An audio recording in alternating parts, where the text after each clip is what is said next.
Hello and welcome to another gentle descent into the past. Tonight, we'll open the doors to a world once lost, now rediscovered through quiet storytelling. Perhaps you're lying still beneath the covers or letting the last hours of the day melt away. Either way, I'm honored to have you here. Let me know in the comments where you're tuning in from. Are we continents apart or just a few time zones away? Both listening as the stars come out. If you enjoy resting to soft-spoken tales and thoughtful history, be sure to subscribe. There's so much more to uncover together. I'm about to take you on a journey 3,000 years into the past, where pleasure and ritual dance together in ways that would reshape your understanding of power itself. We're going to meet real women whose names echo through history, whose stories reveal truths that Hollywood movies and dusty textbooks completely missed. And by the end of this series, you'll understand why these dancing girls weren't just performers. They were priestesses, politicians, and power brokers who could make or break dynasties with a single dance. Now, before we dive deep into this world, let me give you a preview of what's coming. First, we'll uncover the shocking truth about how these women trained from childhood in arts that went far beyond dance. Then, we'll witness the intimate rituals that took place behind temple walls, ceremonies so sacred that only the most elite were permitted to observe. Finally, we'll reveal how these dances accumulated wealth and influence that rivaled the nobility itself, building networks of power that stretched across the ancient world. But here's what makes this story absolutely incredible. I've spent months tracing the archaeological evidence, decoding hieroglyphic texts, and piecing together fragments of papyrus that reveal a civilization where sacred sexuality and divine power intertwined in ways that challenge everything we thought we knew about ancient Egypt. These weren't just stories of entertainment.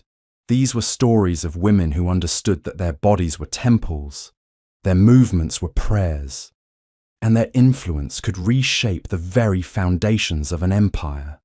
So let's begin where every great story should, with a moment that changed everything. The year is 1323 BCE. The boy king Tutankhamun lies dying in his golden palace at Memphis, his body ravaged by malaria and weakened by generations of royal inbreeding. The greatest empire the world has ever known teeters on the edge of chaos. Nobles whisper in shadowed corridors about succession. Priests debate which gods have been offended. And in the midst of this political storm, a young woman named Ankhesenamun finds herself at the center of a power struggle that will determine the fate of Egypt itself. But Ankhesenamun isn't just any woman. She's the teenage widow of the pharaoh, trained since childhood in the sacred arts that few dare to speak of openly.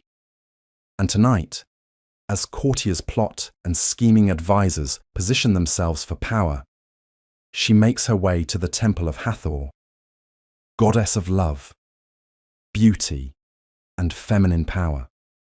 What happens next will demonstrate just how deeply the art of sacred dance was woven into the very fabric of Egyptian politics. The temple doors close behind her with a sound like thunder.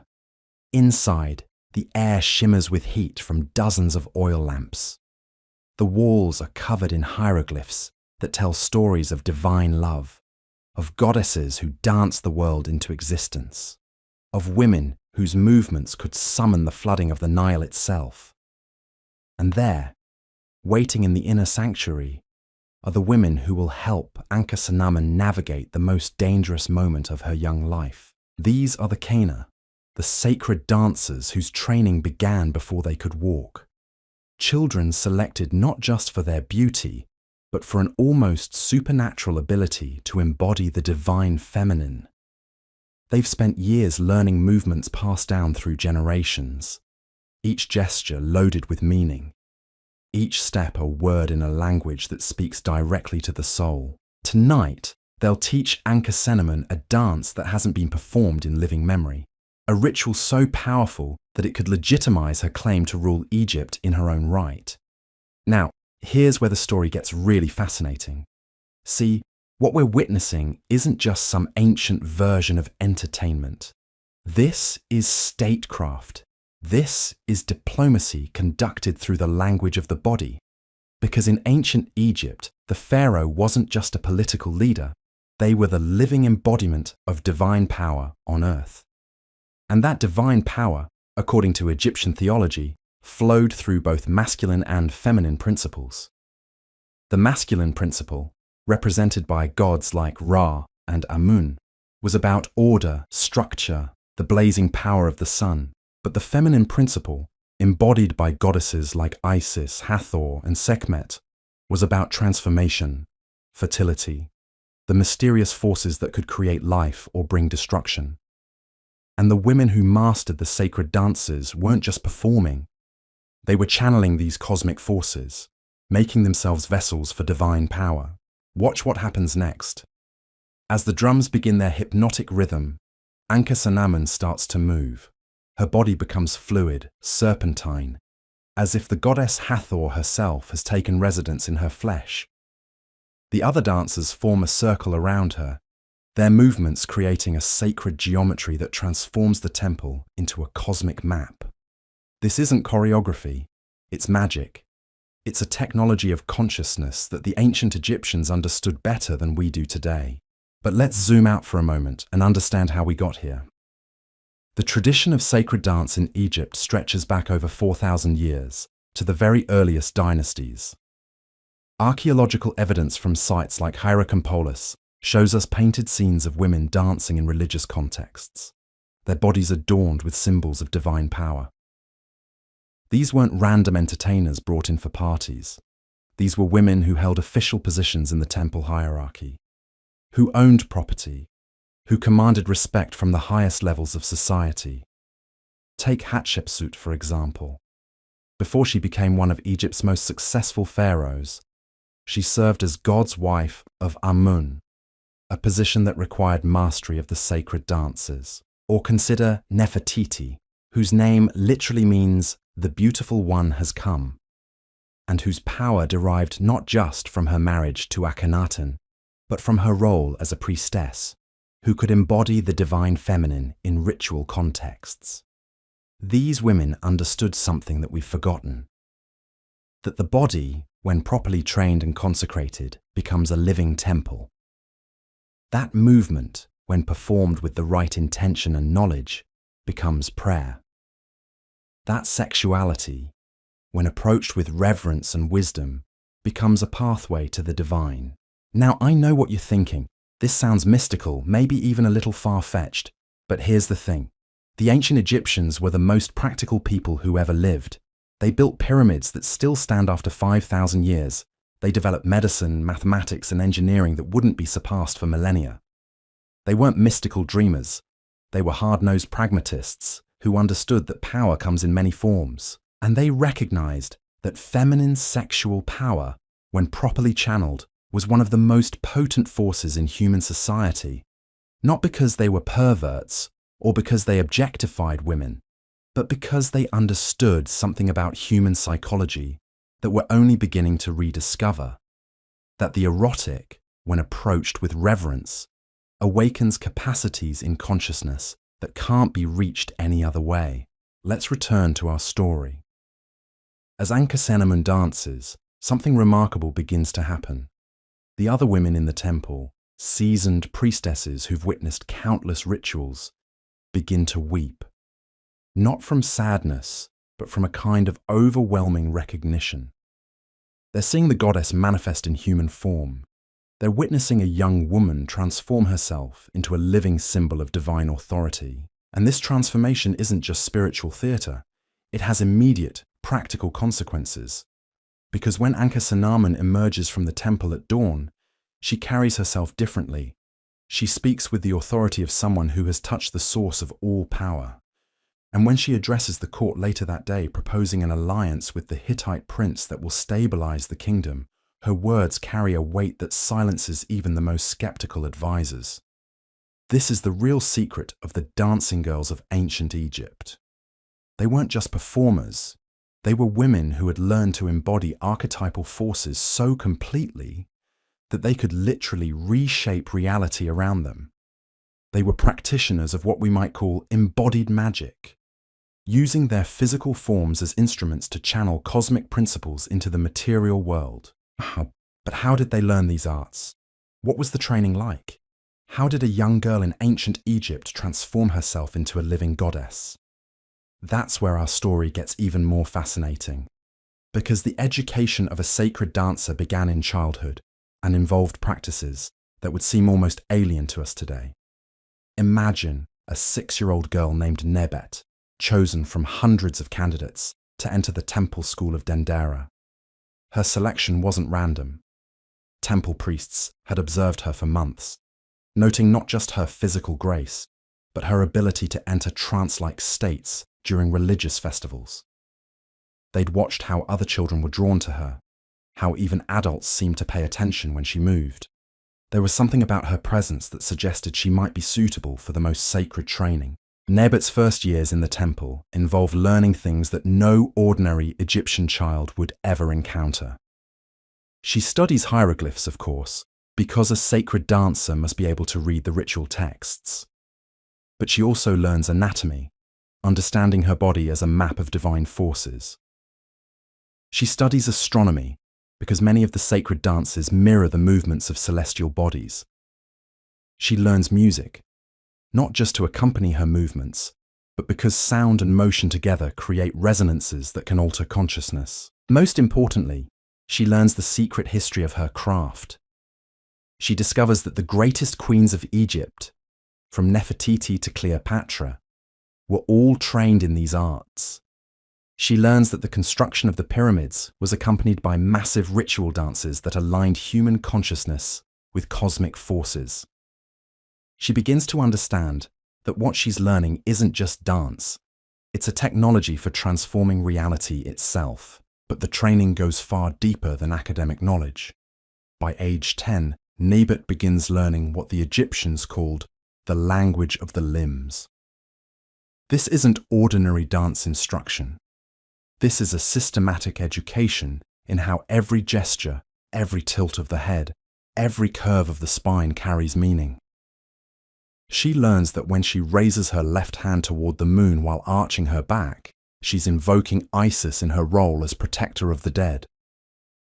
When she spins in a counterclockwise circle with her arms extended, she's calling upon Nut, the sky goddess who swallows the sun each evening. The physical training is brutal by modern standards.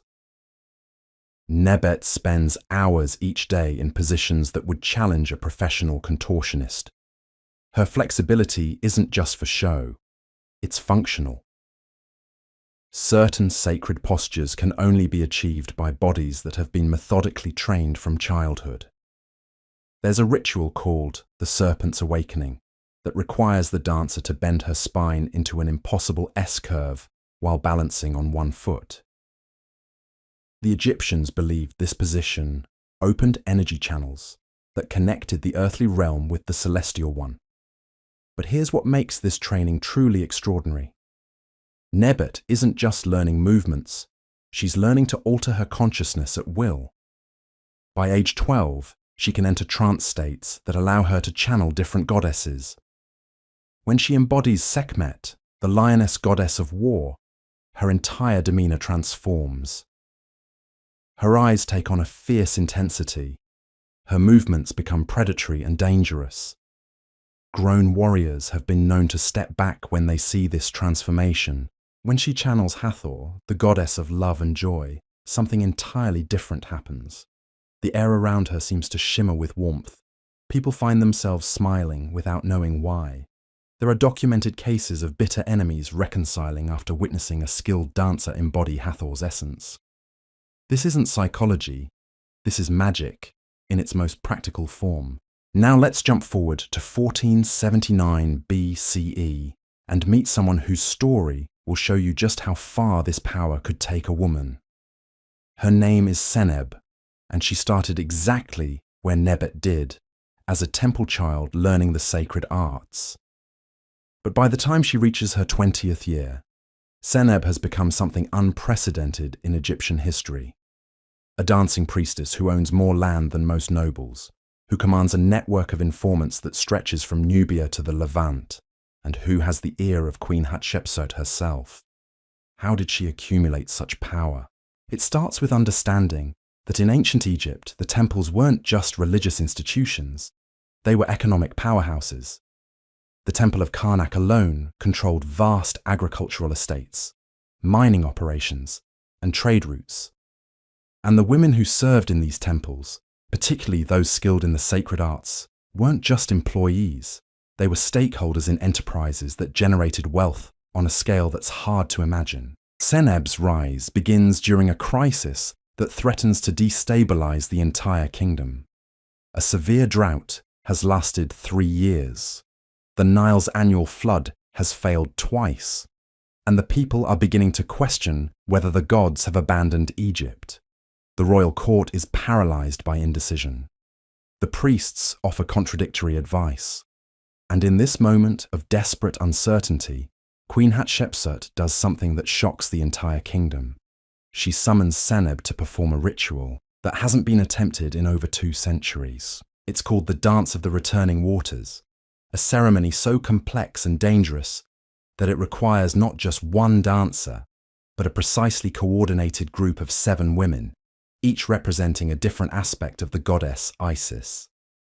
The ritual must be performed at dawn on the day of the summer solstice, in the innermost sanctuary of the Temple of Philae, on an island in the middle of the Nile. And if it fails, if the dancers make even the slightest error, the consequences could be catastrophic. Here's why this ritual is so dangerous. The Egyptians believed that the Nile's flood was controlled by the tears of Isis, mourning for her murdered husband Osiris. To bring back the flood, the dancers must recreate the entire myth through their movements, embodying not just Isis, but all the gods and forces involved in the cosmic drama. They must become Osiris dying, Isis searching for his scattered body parts, Set the destroyer, Horus the avenger, and finally, the resurrection itself. But the real danger isn't spiritual, it's political. Because if this ritual fails to bring the flood, Queen Hatshepsut's legitimacy will be destroyed. Her enemies will claim that the gods have rejected her rule. Civil war could tear Egypt apart. Everything depends on 7 women and their ability to dance the cosmos back into balance. Seneb spends weeks preparing. She fasts until her body becomes translucent, her cheekbones sharp as knife edges. She bathes in sacred pools infused with herbs that heighten consciousness. She practices the sequences until they become as automatic as breathing. Because when the moment comes, there can be no thought, no hesitation. She must become pure movement, pure embodiment of divine will. The night before the ritual, something unprecedented happens. Queen Hatshepsut herself comes to the temple, not as a ruler, but as a supplicant. She kneels before Seneb and the other dancers, asking for their blessing. This is a moment that reveals the true nature of power in ancient Egypt. The queen, for all her political authority, recognizes that in this moment, these women command forces that she cannot touch. Dawn breaks over the Nile like molten gold. The 7 dancers take their positions in the temple sanctuary, their bodies painted with sacred symbols, their eyes lined with coal mixed with powdered lapis lazuli. The drum begins its rhythm, slow and deep like a heartbeat. And then they begin to move. What happens next defies rational explanation. As the dancers embody the death of Osiris, the temperature in the temple drops noticeably. Witnesses later swear they saw shadows moving independently of their casters. When they transition to Isis searching for the scattered pieces of her beloved, several onlookers begin weeping uncontrollably, overwhelmed by a grief that isn't their own. But it's during the resurrection sequence that something truly miraculous occurs. As Seneb, embodying Isis, raises her arms toward the ceiling in the gesture that brings Osiris back to life, a sound begins building outside the temple. At first, it's barely audible, like distant thunder. Then it grows louder, more insistent. It's the sound of rushing water. The Nile is rising. Now, skeptics might call this coincidence. They might point out that floods often begin suddenly, that the timing could have been pure chance. But the ancient Egyptians knew something that we've forgotten. That consciousness and reality are far more interconnected than we assume. They understood that when human awareness reaches certain states of intensity and focus, it can influence physical events in ways that defy our limited understanding of cause and effect. The flood that year is the most abundant in living memory. The harvest is so bountiful that Egypt exports grain throughout the Mediterranean. Queen Hatshepsut's reign is secured. And Seneb finds herself transformed from temple dancer to something approaching a living goddess in the eyes of the people. But here's what's really fascinating. Seneb doesn't let this success go to her head. Instead, she uses her newfound influence to establish something entirely new in Egyptian society. She creates a network of women trained in the sacred arts who serve not just as temple dancers, but as advisors, diplomats, and intelligence gatherers. These women travel throughout the ancient world, from the court of Babylon to the trading posts of Nubia, carrying with them knowledge and skills that make them invaluable to rulers everywhere. Think about the implications of this. In a world where most women had limited freedom of movement, these dancers could cross borders freely. They were welcomed in foreign courts because their arts were recognized and valued everywhere. They could gather information, negotiate treaties, and influence decisions at the highest levels of government. They became, in effect, Egypt's first female diplomatic corps. One of Seneb's protégés, a woman named Taweret, actually prevented a war between Egypt and the Hittite Empire through her intervention. She was performing at the Hittite court when tensions reached a breaking point over disputed territory in Syria. The Hittite king was preparing to march his armies south when Taweret requested a private audience. What happened in that meeting remained secret, but by morning, the king had not only called off the invasion, he had proposed a marriage alliance between his son and an Egyptian princess. This is the hidden history of ancient Egypt. Women who wielded power through arts that we've reduced to mere entertainment. They were operating at levels of influence that most people couldn't even perceive, using their bodies and their consciousness as instruments of statecraft. But the story gets even more complex when we consider how these women accumulated personal wealth. Because the sacred dancers weren't just servants of the state, they were entrepreneurs who built business empires that spanned the ancient world. Let me tell you about a woman who redefined what it meant to be powerful in the ancient world. Her name was Katie, and by the time she reached her 40th year, she owned more ships than most pharaohs, controlled trade routes that stretched from the cataracts of Nubia to the cedar forests of Lebanon, and had accumulated a fortune that would make modern billionaires weep with envy. But here's the kicker. She started with nothing but her ability to move her body in ways that could make grown men question the nature of reality itself. Katie's story begins in the dusty streets of Thebes, where she was born to a family of potters who could barely afford to feed their children. At age 7, she was selected during the annual temple recruitment, not because of any noble bloodline, but because when the high priestess looked into her eyes, she saw something that made her step back in recognition. There was an old soul in that child's body, a consciousness that had walked between worlds before. The training that followed would have broken most adults. By dawn each day, Katie was in the temple courtyard, learning to control every muscle in her body with the precision of a master craftsman. But this wasn't just about physical discipline. The Egyptians understood that the body was a living hieroglyph, and every gesture could be a word in the language of the gods. When Katie raised her right arm while pivoting on her left foot, she was literally writing a prayer in 3-dimensional space. But the real education happened after dark, when the temple doors closed to outsiders. This is when Katie learned the secrets that transformed dancers into power brokers. She discovered that the wealthy merchants who came to the temple weren't just seeking spiritual guidance. They were looking for women who could read the subtle currents of human desire, who could navigate the complex social dynamics that determined who prospered and who failed in Egyptian society. You see, the sacred dancers weren't just performers. They were psychologists who had spent years studying the deepest patterns of human behavior. They could tell within minutes of meeting someone what that person's fears were, what they desired most desperately, what would motivate them to action. This wasn't manipulation in the crude sense we might imagine. This was emotional intelligence, refined to an art form that bordered on telepathy. By her 15th year, Katie had become something unprecedented, a temple dancer who was also a business consultant. Wealthy traders would seek her advice before major ventures. Nobles would consult her before arranging marriages for their children. Even priests would quietly ask for her insights into the motivations of their rivals.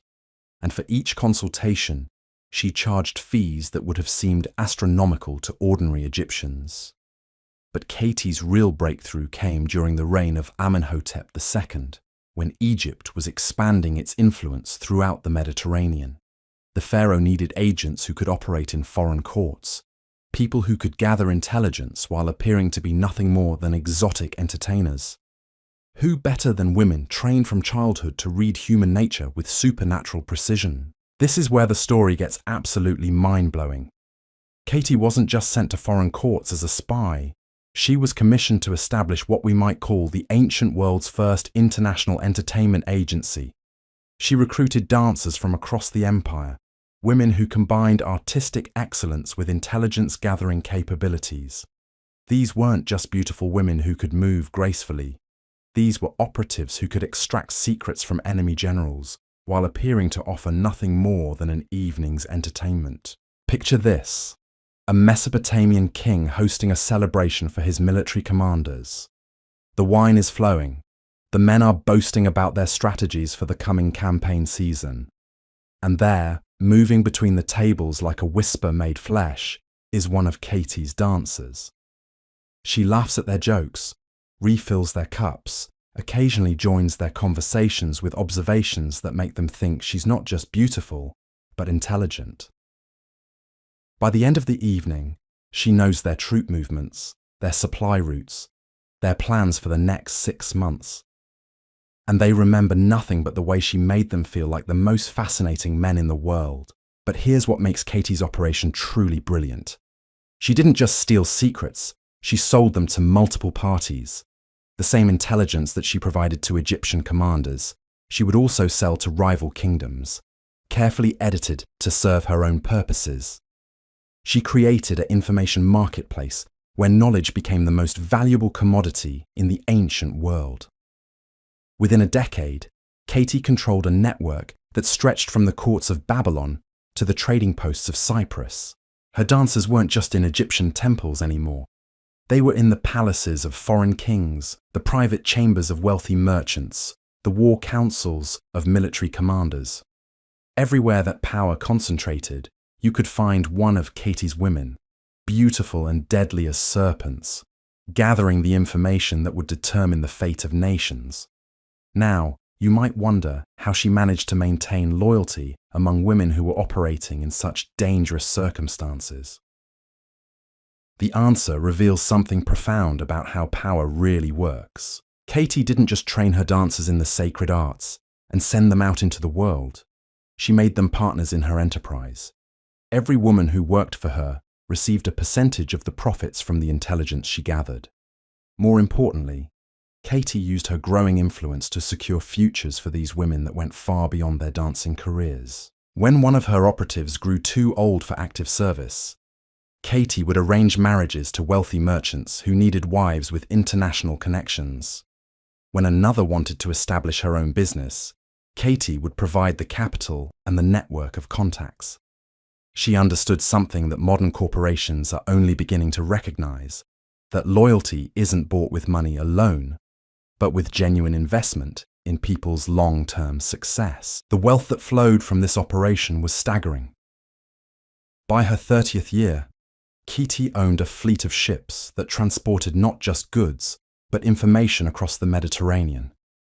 She had agents in every major port, women who combined commercial activities with intelligence gathering.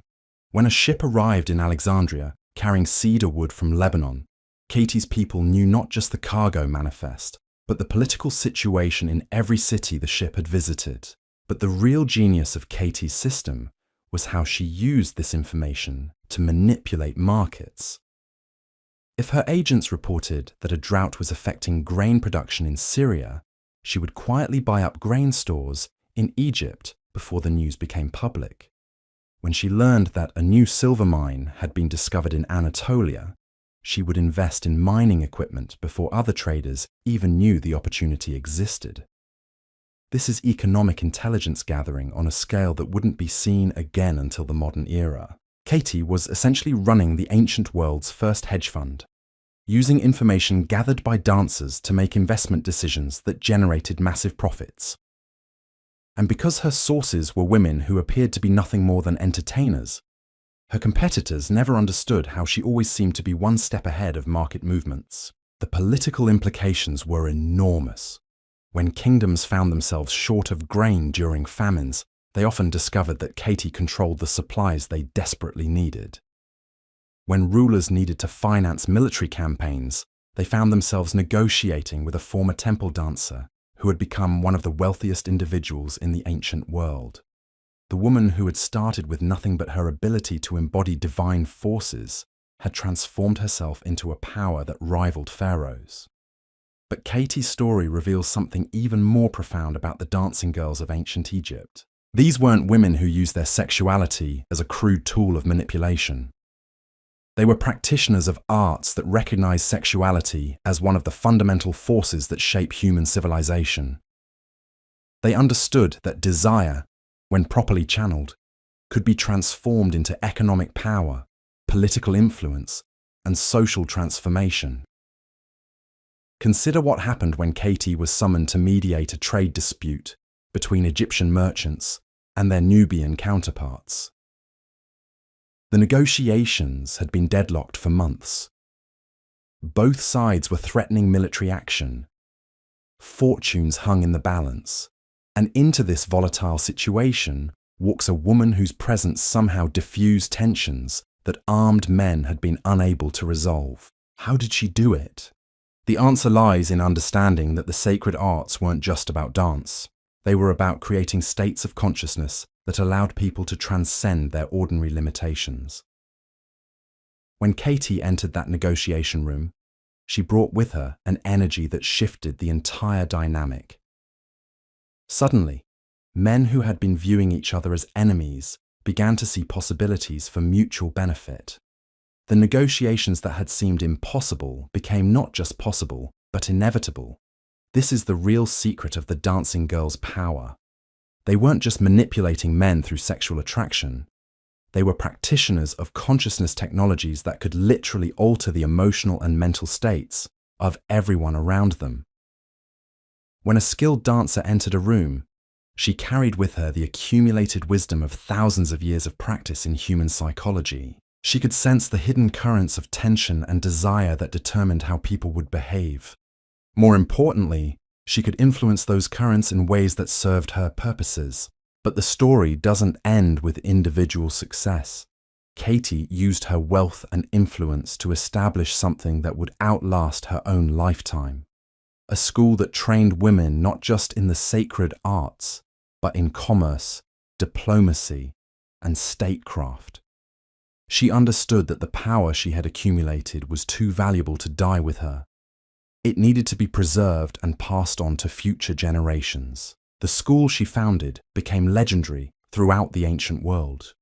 Young women came from as far away as Persia and Ethiopia to study there. They learned not just how to dance, but how to read markets, negotiate treaties, and build business empires. The graduates of Katie's school became some of the most influential women in the ancient world, carrying her methods to courts and trading centers across 3 continents. What Katie had created was nothing less than the ancient world's first finishing school for female power brokers. These women learned that their bodies were instruments of influence, that their sexuality was a source of strength rather than vulnerability, and that the sacred arts could be transformed into practical tools for reshaping the world around them. By the time Katie reached her 50th year, she had achieved something that would have seemed impossible to the potter's daughter, who had been selected for temple training decades earlier. She controlled commercial networks that influenced the economies of entire regions. Her former students held positions of power in courts from Babylon to Carthage, and her methods had become so refined that other wealthy families were sending their daughters to study with her, paying fees that would have supported entire villages for years. But perhaps the most remarkable aspect of Katie's legacy was how she had redefined what it meant to be a woman in the ancient world. In a society where most females were expected to be wives and mothers with limited independence, she had created a model of feminine power that was both respected and feared throughout the known world. Her success had proven that women trained in the sacred arts could accumulate wealth, wield political influence, and shape the course of history itself. The dancing girls who followed in her footsteps carried this understanding forward. They knew that their training in the temples wasn't just preparation for religious service. It was education in the deepest principles of human nature, the fundamental forces that determine how societies function. They were learning to become architects of civilization itself, using their bodies and their consciousness as tools for building the kind of world they wanted to inhabit. This transformation of the sacred arts into practical power reached its ultimate expression during the Ptolemaic period, when Greek rulers adopted and adapted Egyptian traditions to serve their own purposes. The famous Cleopatra, the last pharaoh of Egypt, was herself trained in these ancient arts. Her legendary ability to seduce powerful men like Julius Caesar and Mark Antony wasn't just about physical beauty. It was about the sophisticated psychological techniques that had been refined over thousands of years by women like Katie. But Cleopatra's story also reveals the limitations and dangers of this kind of power. When feminine influence becomes too visible, too direct, it often provokes a backlash from men who feel threatened by women who refuse to remain in subordinate roles. The Roman propaganda that portrayed Cleopatra as a dangerous seductress was designed to diminish her political achievements by reducing her to nothing more than a sexual manipulator. This tension between feminine power and masculine resistance to that power runs throughout the entire history of the dancing girls. These women had discovered ways to accumulate influence that rivaled or exceeded that of traditional male authorities. But their success often came at a cost. They had to navigate constantly between being powerful enough to achieve their goals and subtle enough to avoid triggering the kind of violent reaction that could destroy everything they had built. The delicate balance these women had to maintain becomes crystal clear when we examine the fall of Nefertari, one of the most powerful dancing priestesses of the 19th dynasty. Her story serves as both inspiration and warning about the heights these women could reach and the precipice they always walked along. Nefertari wasn't born into nobility.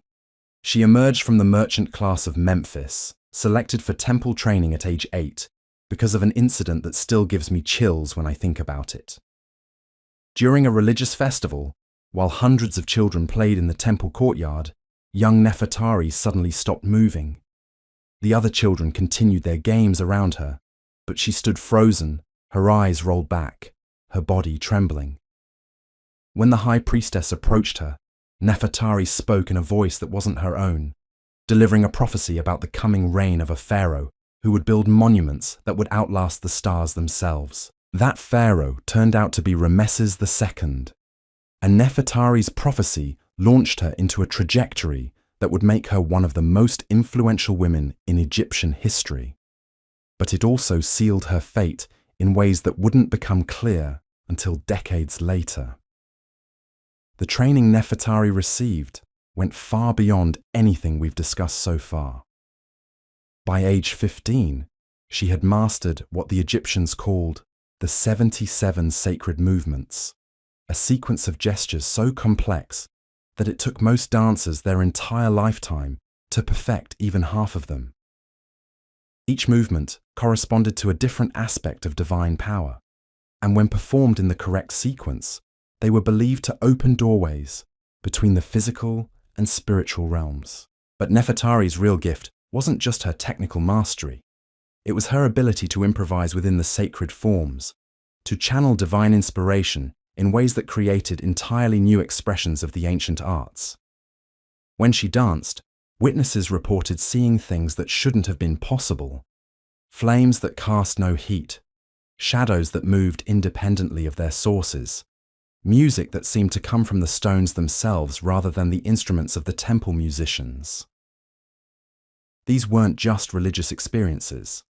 They were demonstrations of power that had immediate political consequences.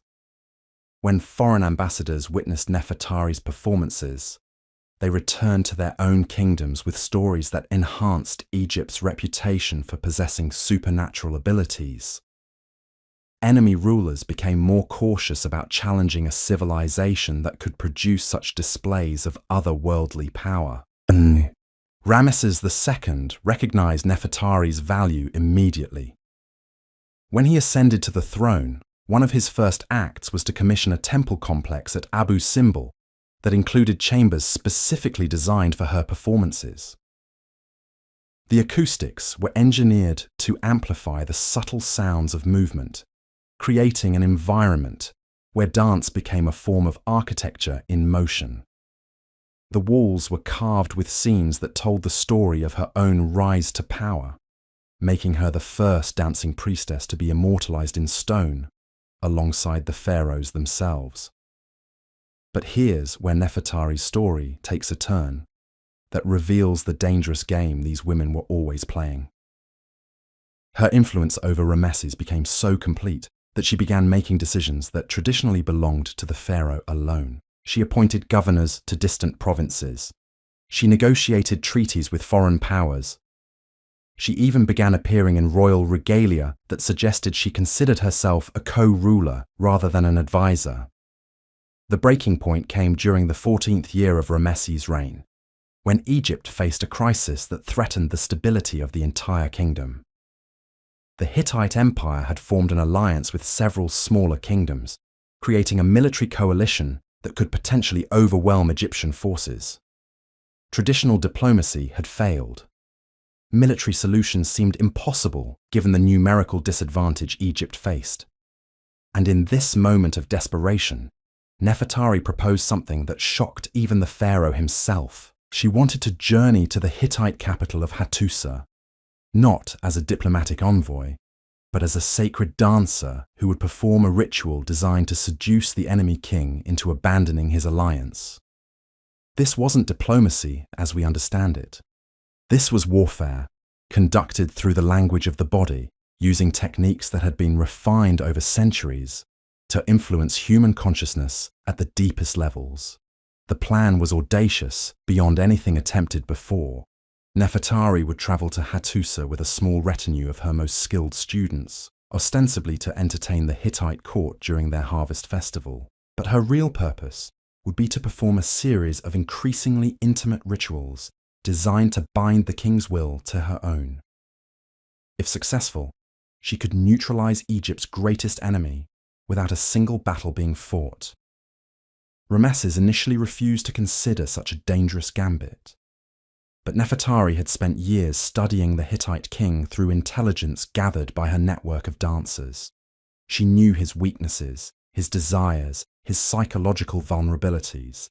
She was convinced that she could manipulate him in ways that would serve Egypt's interests while appearing to offer nothing more than exotic entertainment. The journey to Hattusa took 3 months, traveling through territories controlled by people who viewed Egyptians as enemies. Nefertari's party moved disguised as merchants, their true identities hidden beneath the practical clothing of traders. But when they reached the Hittite capital, They transformed themselves back into the living embodiments of divine power that had made them legendary throughout the ancient world.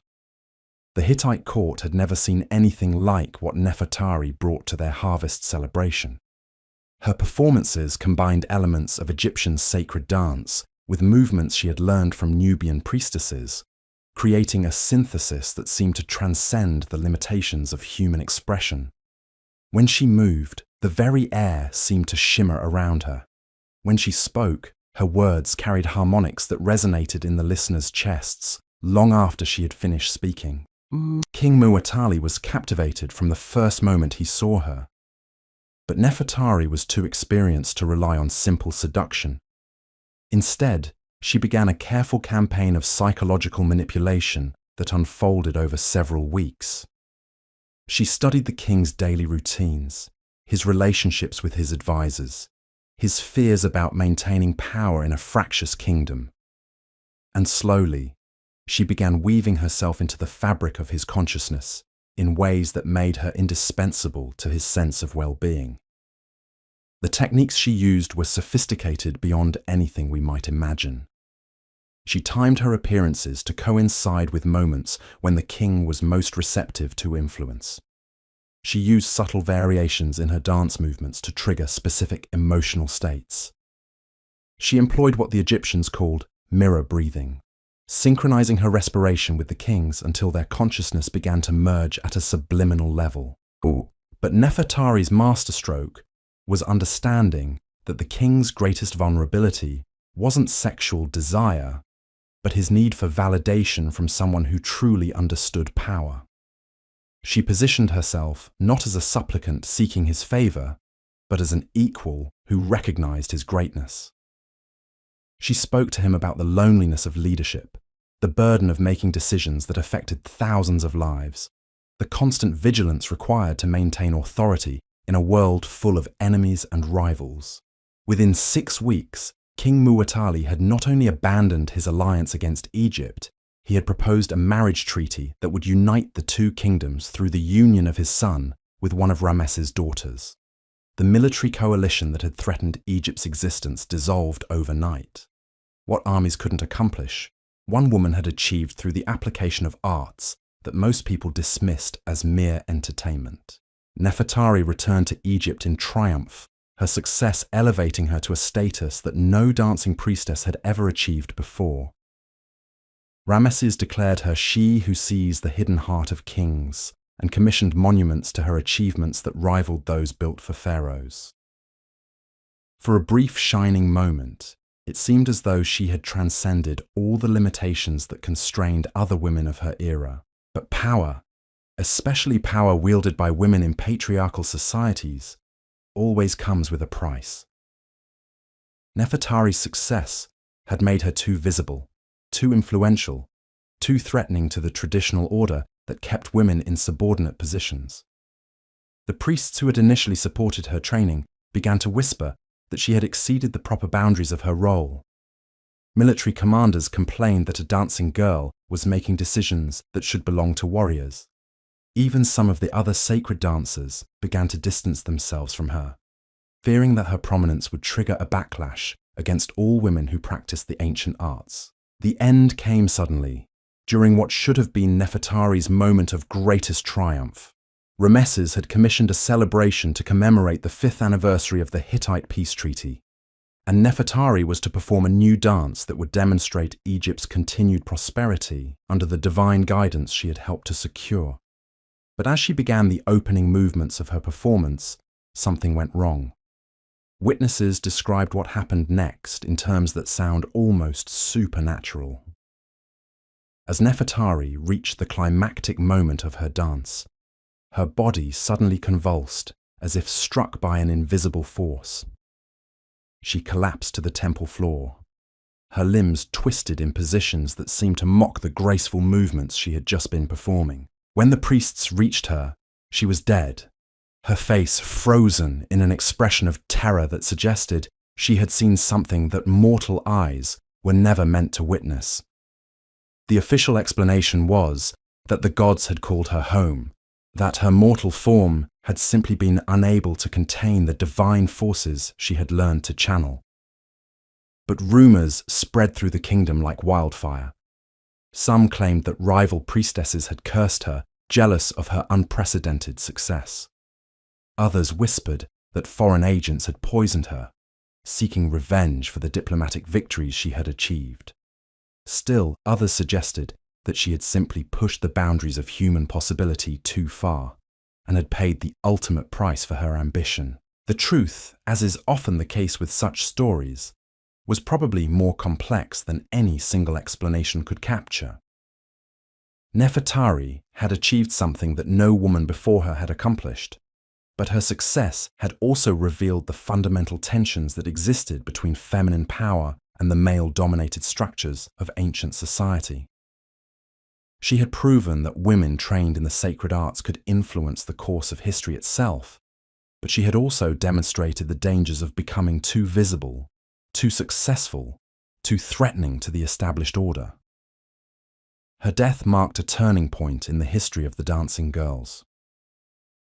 In the years that followed, the women who practiced the sacred arts became more careful, more subtle, more aware of the need to operate within limits that wouldn't trigger violent reactions from those who felt threatened by feminine power. They developed what we might call invisible influence, techniques that allowed them to achieve their goals while maintaining the appearance of subservience to male authority. This evolution in their methods becomes clear when we examine the career of Tai, who rose to prominence during the reign of Amenhotep III, nearly a century after Nefertari's death. Tai had studied Nefertari's story carefully, learning not just from her successes, but from her ultimate failure. She understood that the key to lasting power wasn't to challenge male authority directly, but to make herself so valuable to those in power that they couldn't imagine functioning without her guidance. Tai's approach was revolutionary in its subtlety.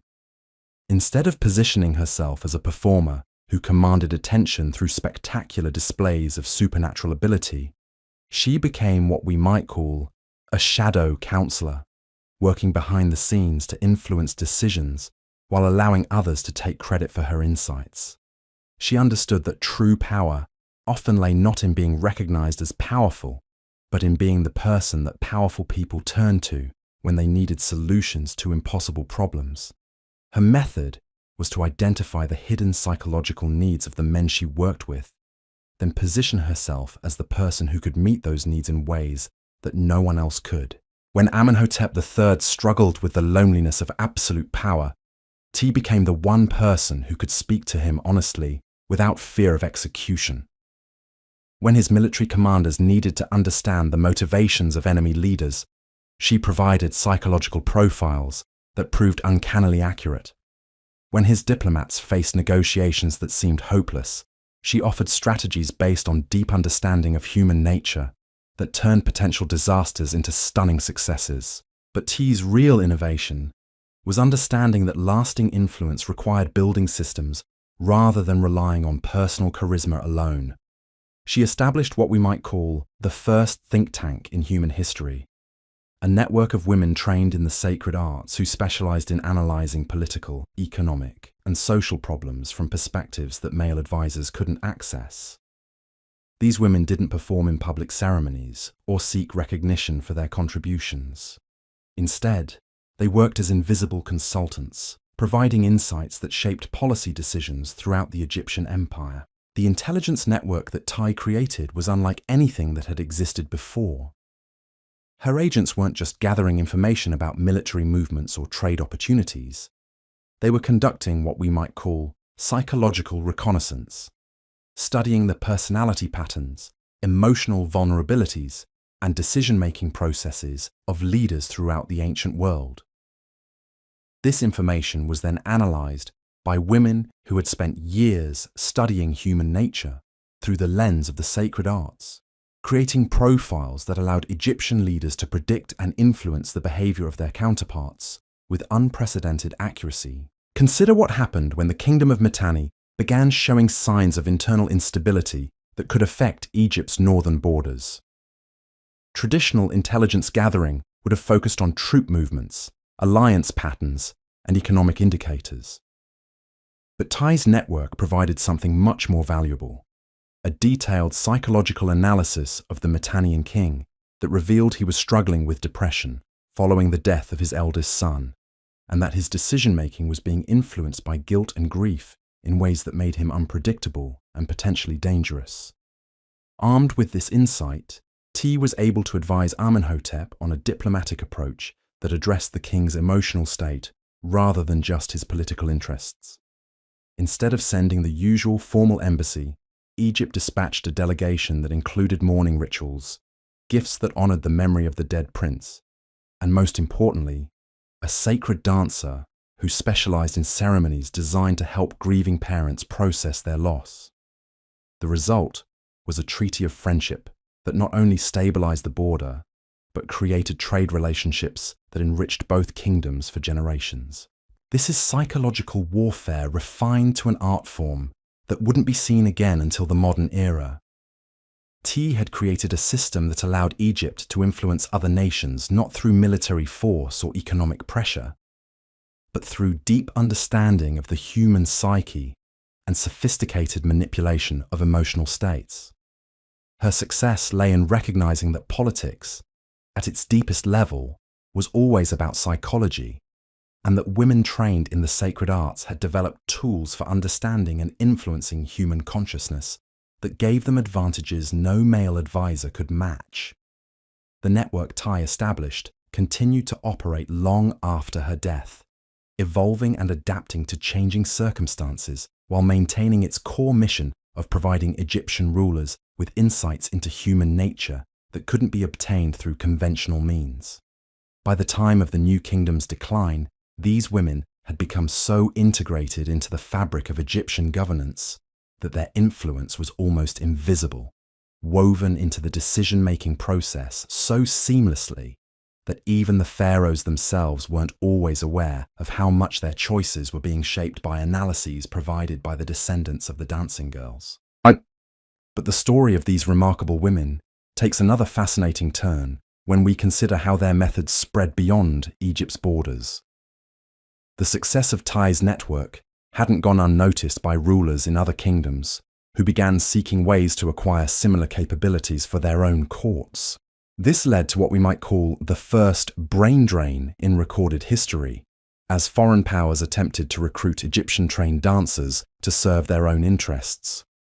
The most successful of these recruitment efforts was undertaken by the Persian Empire during its expansion into the Eastern Mediterranean. Persian intelligence officers had studied Egyptian methods carefully, recognizing that the dancing girls represented a strategic asset that could give any kingdom a significant advantage in diplomatic and military conflicts. But they also understood that simply kidnapping or purchasing these women wouldn't work, because their effectiveness depended on years of specialized training that couldn't be replicated quickly. Instead, the Persians developed a more sophisticated approach. They established what appeared to be cultural exchange programs, inviting Egyptian dancers to perform at Persian courts while secretly studying their methods and attempting to reverse engineer their training techniques. At the same time, they sent Persian women to study in Egyptian temples, claiming to seek spiritual enlightenment while actually learning the psychological and physical disciplines that gave the dancing girls their extraordinary abilities. This cultural espionage had unexpected consequences that would reshape the ancient world. As Persian-trained women began applying Egyptian methods in different cultural contexts, they discovered that the techniques were even more powerful than their Egyptian teachers had realized. The sacred arts weren't just effective within Egyptian society, they represented universal principles of human psychology that could be adapted to influence people regardless of their cultural background. The most dramatic example of this adaptation occurred during the Persian conquest of Babylon. The city had been under siege for months, its defenders growing increasingly desperate as food supplies dwindled and morale collapsed. Traditional military tactics suggested that the siege could continue for years, with enormous costs in both treasure and human lives. But the Persian commander had access to something the Babylonians couldn't have anticipated. Women trained in modified versions of Egyptian psychological warfare techniques. The operation that followed reads like something from a modern spy thriller.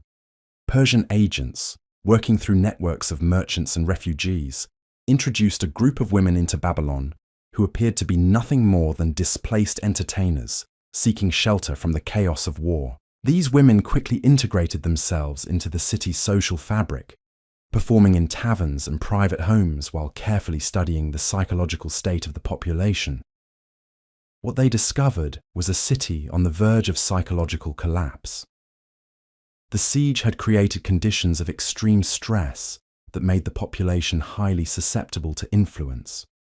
Fear, uncertainty, and desperation had broken down the normal psychological defenses that might have protected people from manipulation.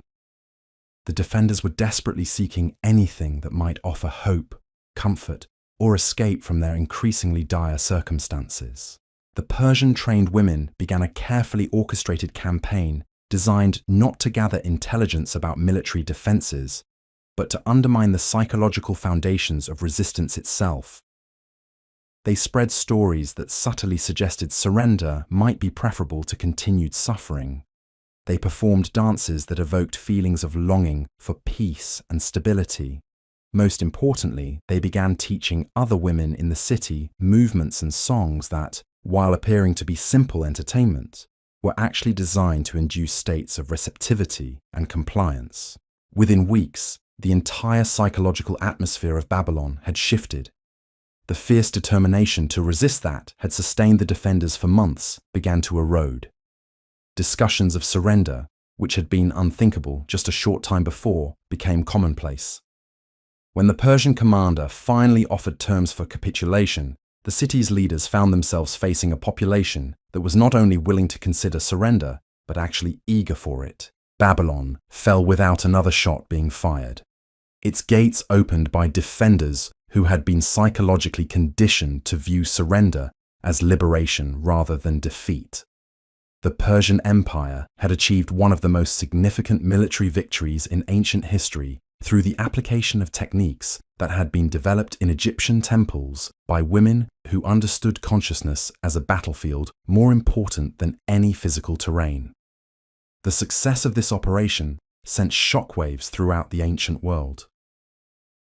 Rulers everywhere began to recognize that the dancing girls represented a form of warfare that was potentially more devastating than any army. The techniques they had developed didn't just defeat enemies, they transformed them into allies through processes that were so subtle and sophisticated that the targets often never realized they were being influenced. But this recognition also triggered a backlash that would ultimately contribute to the decline of the sacred arts themselves. As male rulers became more aware of the power these women wielded, they also became more frightened of it. Laws began to appear that restricted the movement and activities of women trained in the sacred arts.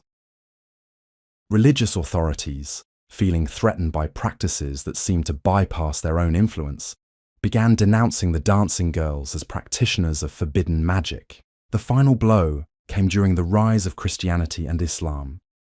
Religious movements that viewed the sacred arts as incompatible with their own teachings about the proper role of women in society. The temples, where these techniques had been preserved for thousands of years, were closed or converted to other purposes. The women who had carried this knowledge were forced to abandon their practices or face persecution as pagans and witches. Yet even as the formal institutions that had supported the sacred arts disappeared, the knowledge itself didn't vanish entirely. It went underground, preserved by networks of women who continued to pass the techniques from mother to daughter, teacher to student, in secret traditions that persisted despite official prohibition. The dancing girls had learned the ultimate lesson about power, that true influence survives not through public recognition, but through careful preservation of knowledge that others dismiss or fear. This hidden survival of the sacred arts would have consequences that extended far beyond the ancient world. the techniques developed by Egyptian dancing girls would surface again and again throughout history, influencing the development of everything from medieval courtly love traditions to modern psychological warfare methods. The women who had learned to use their bodies and consciousness as instruments of power had created something that was too valuable to disappear completely, even when the civilizations that had nurtured it crumbled into dust. The story of the dancing girls reveals a truth about power that remains relevant today, that influence often lies not in the ability to command through force, but in the capacity to understand and shape the psychological forces that determine how people think, feel, and act. These women had discovered principles of human nature that allowed them to achieve their goals through methods that were simultaneously more subtle and more effective than traditional forms of coercion. Their legacy lives on in ways that most people never recognize, embedded in the cultural DNA of civilizations that long forgot the women who first discovered how to transform consciousness into a tool for reshaping reality itself. But what happened to these hidden networks after the ancient temples fell? How did knowledge that had shaped empires for thousands of years survive the collapse of the civilization that created it? The answer lies in a story that most historians have completely overlooked, a tale of survival and adaptation that would carry the sacred arts through the darkest periods of human history. Meet Miriam of Alexandria, a woman whose very existence challenges everything we think we know about the transition from the ancient to the medieval world. The year is 415 CE, and the great library of Alexandria is burning. Christian mobs roam the streets, destroying anything they consider pagan. The temples where sacred dancers once trained are being converted into churches or reduced to rubble. It seems as though the ancient wisdom is dying with the civilization that created it. But Miriam isn't just watching this destruction unfold. She's orchestrating one of the most audacious preservation efforts in human history. As the granddaughter of Hypatia, the famous mathematician and philosopher, Miriam had grown up at the intersection of intellectual tradition and sacred practice. Her grandmother had taught her mathematics and astronomy, but her real education had come from the women who still gathered in secret to practice the arts that were officially forbidden. Miriam understood something that the Christian authorities didn't, that the sacred dances weren't just pagan rituals, they were technologies of consciousness that contained practical knowledge about human psychology, medicine, and social dynamics. This wasn't superstition that deserved to be destroyed. This was accumulated wisdom that represented thousands of years of observation and experimentation into the deepest patterns of human nature.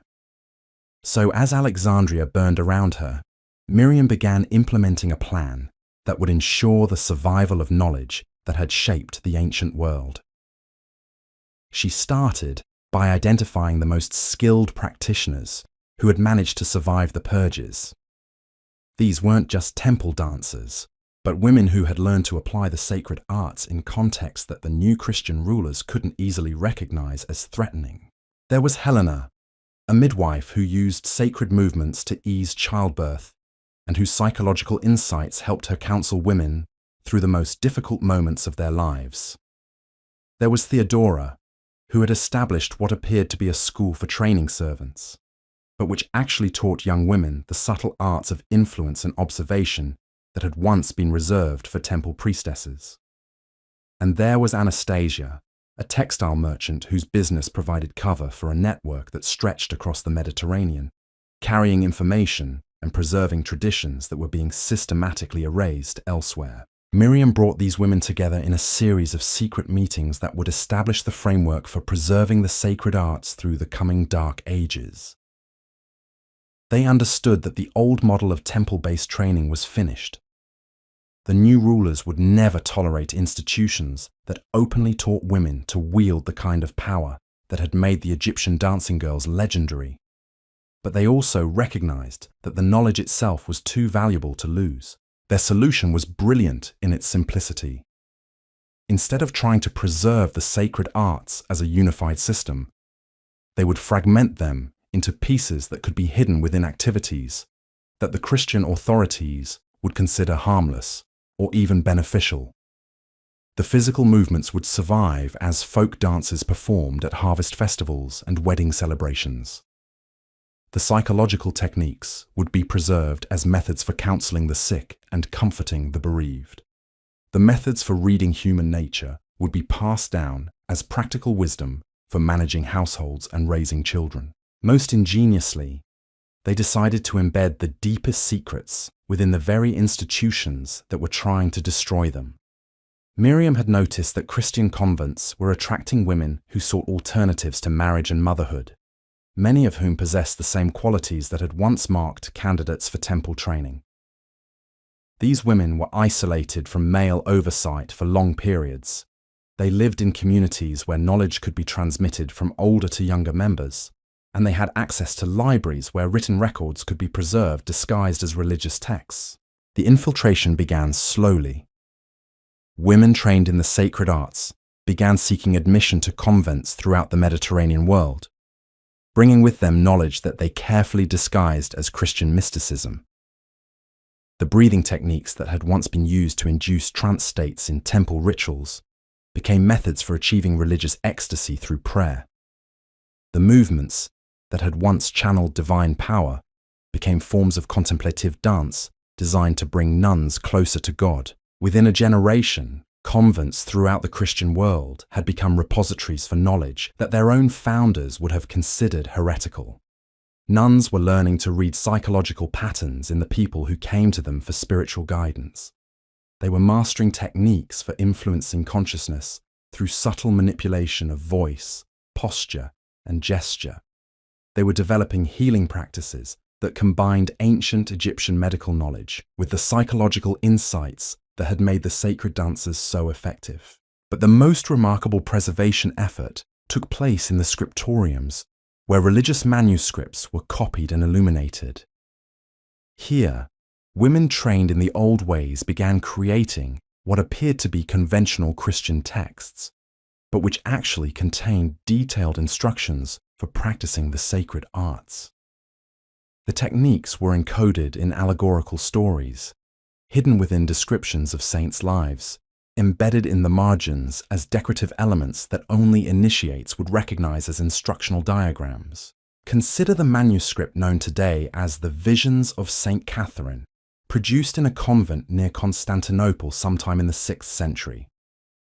To casual readers, it appears to be a conventional account of mystical experiences encountered by a devout nun, but when examined by someone familiar with Egyptian sacred traditions, it reveals itself as a comprehensive manual for psychological manipulation techniques, with each of St. Catherine's visions actually describing methods for reading and influencing human consciousness.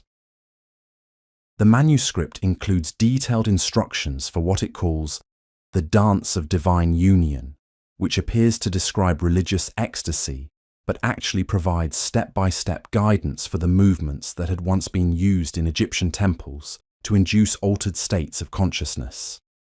It offers advice on reading the souls of penitents, which sounds like spiritual counseling, but actually teaches the psychological profiling techniques that had made the dancing girls such effective intelligence gatherers. Most remarkably, it contains a section on the sacred mathematics of divine proportion, which presents itself as theological speculation about the nature of God's creation, but which actually preserves the geometric principles that had been used to design Egyptian temples and choreograph the ritual dances performed within them. The knowledge that had once been transmitted through direct instruction from priestess to initiate was now being preserved in manuscripts that could survive for centuries without arousing suspicion from religious authorities. This preservation effort wasn't limited to Christian institutions. Similar adaptations were taking place throughout the Islamic world, where women trained in the ancient arts were finding ways to embed their knowledge within Sufi mystical practices. The whirling dances that became associated with Islamic mysticism contained movements that had originated in Egyptian temples thousands of years earlier. The breathing techniques taught in Islamic meditation practices preserved methods for altering consciousness that had been developed by the sacred dancers. Even more fascinating is what happened in the courts of medieval Europe, where women who had learned these techniques in converted convents began applying them in secular contexts. The tradition of courtly love that emerged in the 12th century wasn't just a literary convention. It was a practical system for wielding influence through sophisticated manipulation of desire and emotion. The troubadours who sang of impossible love weren't just poets. They were carrying forward techniques for psychological influence that had been refined in Egyptian temples and preserved through centuries of careful adaptation. The lady of the manor who could inspire knights to perform heroic deeds through nothing more than a glance or a gesture wasn't just exercising a natural feminine charm. She was applying methods that had been systematically developed and transmitted through networks of women who understood consciousness as a field of influence that could be shaped through precise application of physical and psychological techniques. But perhaps the most extraordinary survival of the sacred arts took place in the Islamic kingdom of Al-Andalus, where Christian, Muslim, and Jewish traditions merged to create a unique cultural synthesis. Here, in the courts of Córdoba and Granada, women known as Qiyan emerged, who combined the roles of poet, musician, and dancer in ways that clearly descended from the Egyptian temple traditions. These women weren't just entertainers, they were intellectuals who had mastered multiple languages, sophisticated philosophical systems, and complex artistic forms. They served as advisors to caliphs and princes, using their deep understanding of human psychology to navigate the dangerous waters of medieval politics. Their influence extended far beyond the borders of Al-Andalus, shaping diplomatic relations throughout the Mediterranean world, through networks that remained largely invisible to male historians. The most famous of these women was Walada bint al-Mustakfi, an 11th century princess who established what was effectively a finishing school for women seeking to wield influence in Islamic courts. Her students learned not just poetry and music, but the subtle arts of psychological manipulation that had been preserved from the ancient Egyptian traditions. They mastered techniques for reading the hidden motivations of powerful men, for influencing decision-making through careful timing of their interventions, for building networks of allies who could advance their interests without realizing they were being directed. Walada's influence extended far beyond her own lifetime. Her students carried her methods to courts throughout the Islamic world, from Baghdad to Cairo to the emerging Ottoman territories. They established schools and networks that preserved and transmitted knowledge that had survived the collapse of multiple civilizations. The techniques that had once made Egyptian dancing girls the most powerful women in the ancient world were still being practiced, still being refined, still being adapted to new circumstances and challenges. But the survival of these traditions wasn't just about preserving ancient knowledge. The women who carried these arts forward were also innovating, discovering new applications for techniques that had been developed in very different historical contexts. The psychological insights that had been used to influence pharaohs and kings were being adapted to the challenges of medieval society, where power was more fragmented and the opportunities for feminine influence were simultaneously more limited and more subtle.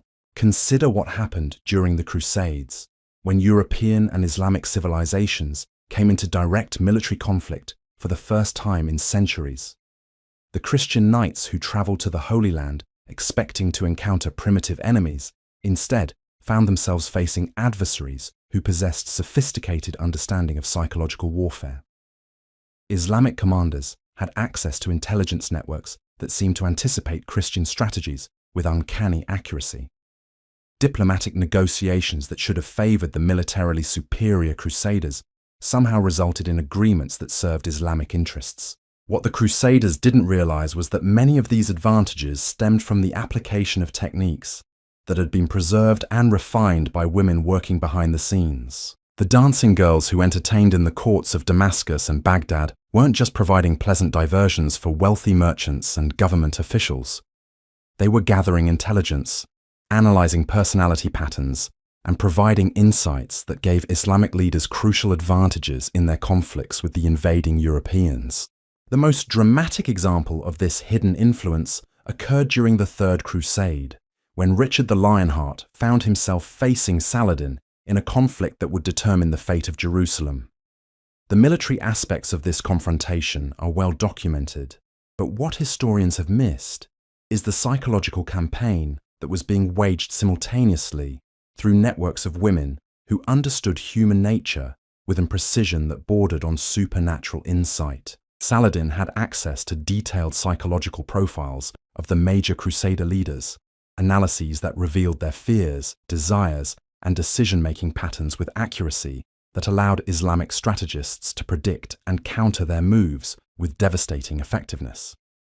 These profiles hadn't been compiled by male spies or military intelligence officers. They were the product of observations made by women who had learned to read human nature through techniques that had been refined over thousands of years.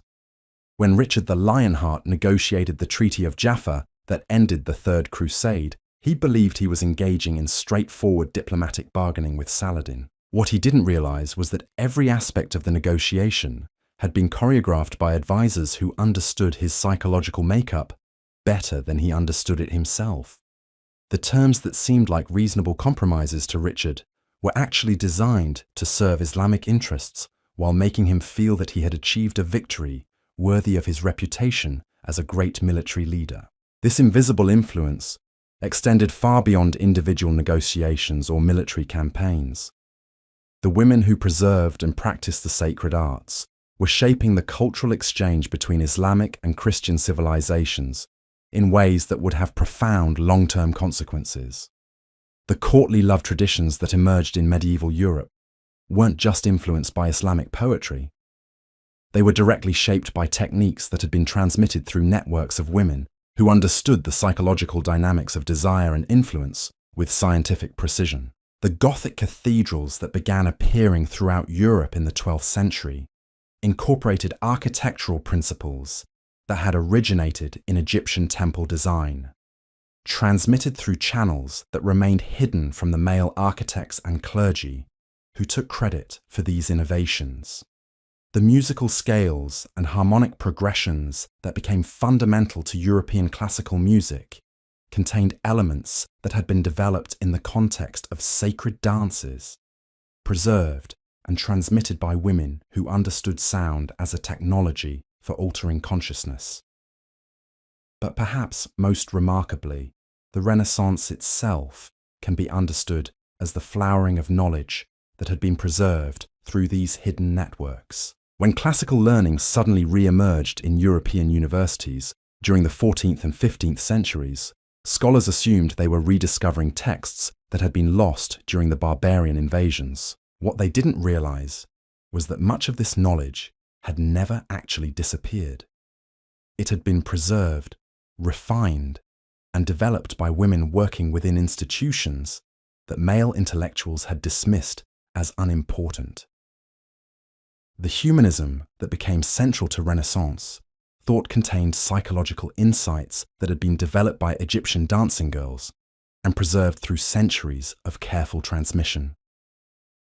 The artistic techniques that made Renaissance painting and sculpture so emotionally powerful incorporated principles that had originated in the sacred arts, passed down through networks of women who understood the human form as a vehicle for expressing and evoking specific states of consciousness. Even the scientific revolution that followed the Renaissance was influenced by methodologies that had been preserved from ancient Egyptian traditions.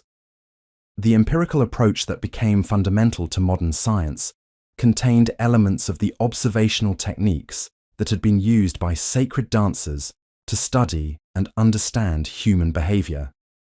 The mathematical principles that Newton and other scientists used to describe natural phenomena included concepts that had been encoded in the geometric patterns of temple dances thousands of years earlier. This hidden influence becomes even more apparent when we examine the lives of individual women who played crucial roles in transmitting these traditions.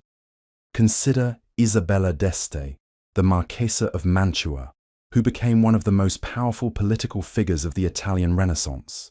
Her ability to navigate the complex world of Renaissance politics, to build alliances that served her interests, to influence princes and popes through methods that seemed to border on magic, stemmed from training that she had received from women who carried forward techniques developed in Egyptian temples. Isabella's court became a center for preserving and transmitting knowledge that official histories have completely overlooked. The artists and intellectuals who gathered there weren't just creating beautiful objects and engaging in scholarly discussions. They were participating in a systematic effort to recover and apply wisdom that had been preserved through centuries of careful concealment. The paintings commissioned by Isabella contained symbolic elements that served as instructional aids for women learning the sacred arts. The musical compositions performed at her court incorporated harmonic progressions designed to induce specific psychological states. Most importantly, Isabella established what was effectively a network of female agents who carried these techniques throughout the courts of Europe. Her correspondence, which fills volumes in modern archives, appears to deal with conventional matters of politics, art, and family relationships. But when examined by someone familiar with the symbolic systems used by women practicing the sacred arts, it reveals itself as a sophisticated communication network for coordinating activities that influenced the course of European history. The techniques that Isabella and her network employed were so subtle and effective that their influence remained almost entirely invisible to contemporary observers. Male historians recorded the political events and cultural achievements of the Renaissance, but they missed the hidden dynamics that actually determined how those events unfolded. They saw the results without understanding the causes, documented the effects, while remaining oblivious to the forces that had produced them. This pattern of invisible influence continued into the early modern period, where women trained in these traditions played crucial roles in shaping the development of European civilization. The salonières, who dominated intellectual life in 18th century France, weren't just hosting social gatherings where clever people exchanged witty conversation. They were applying techniques for managing group psychology that had been refined over millennia, creating environments where specific ideas could flourish while others were subtly discouraged. Madame de Pompadour's influence over Louis XV wasn't just the result of sexual attraction or personal charm.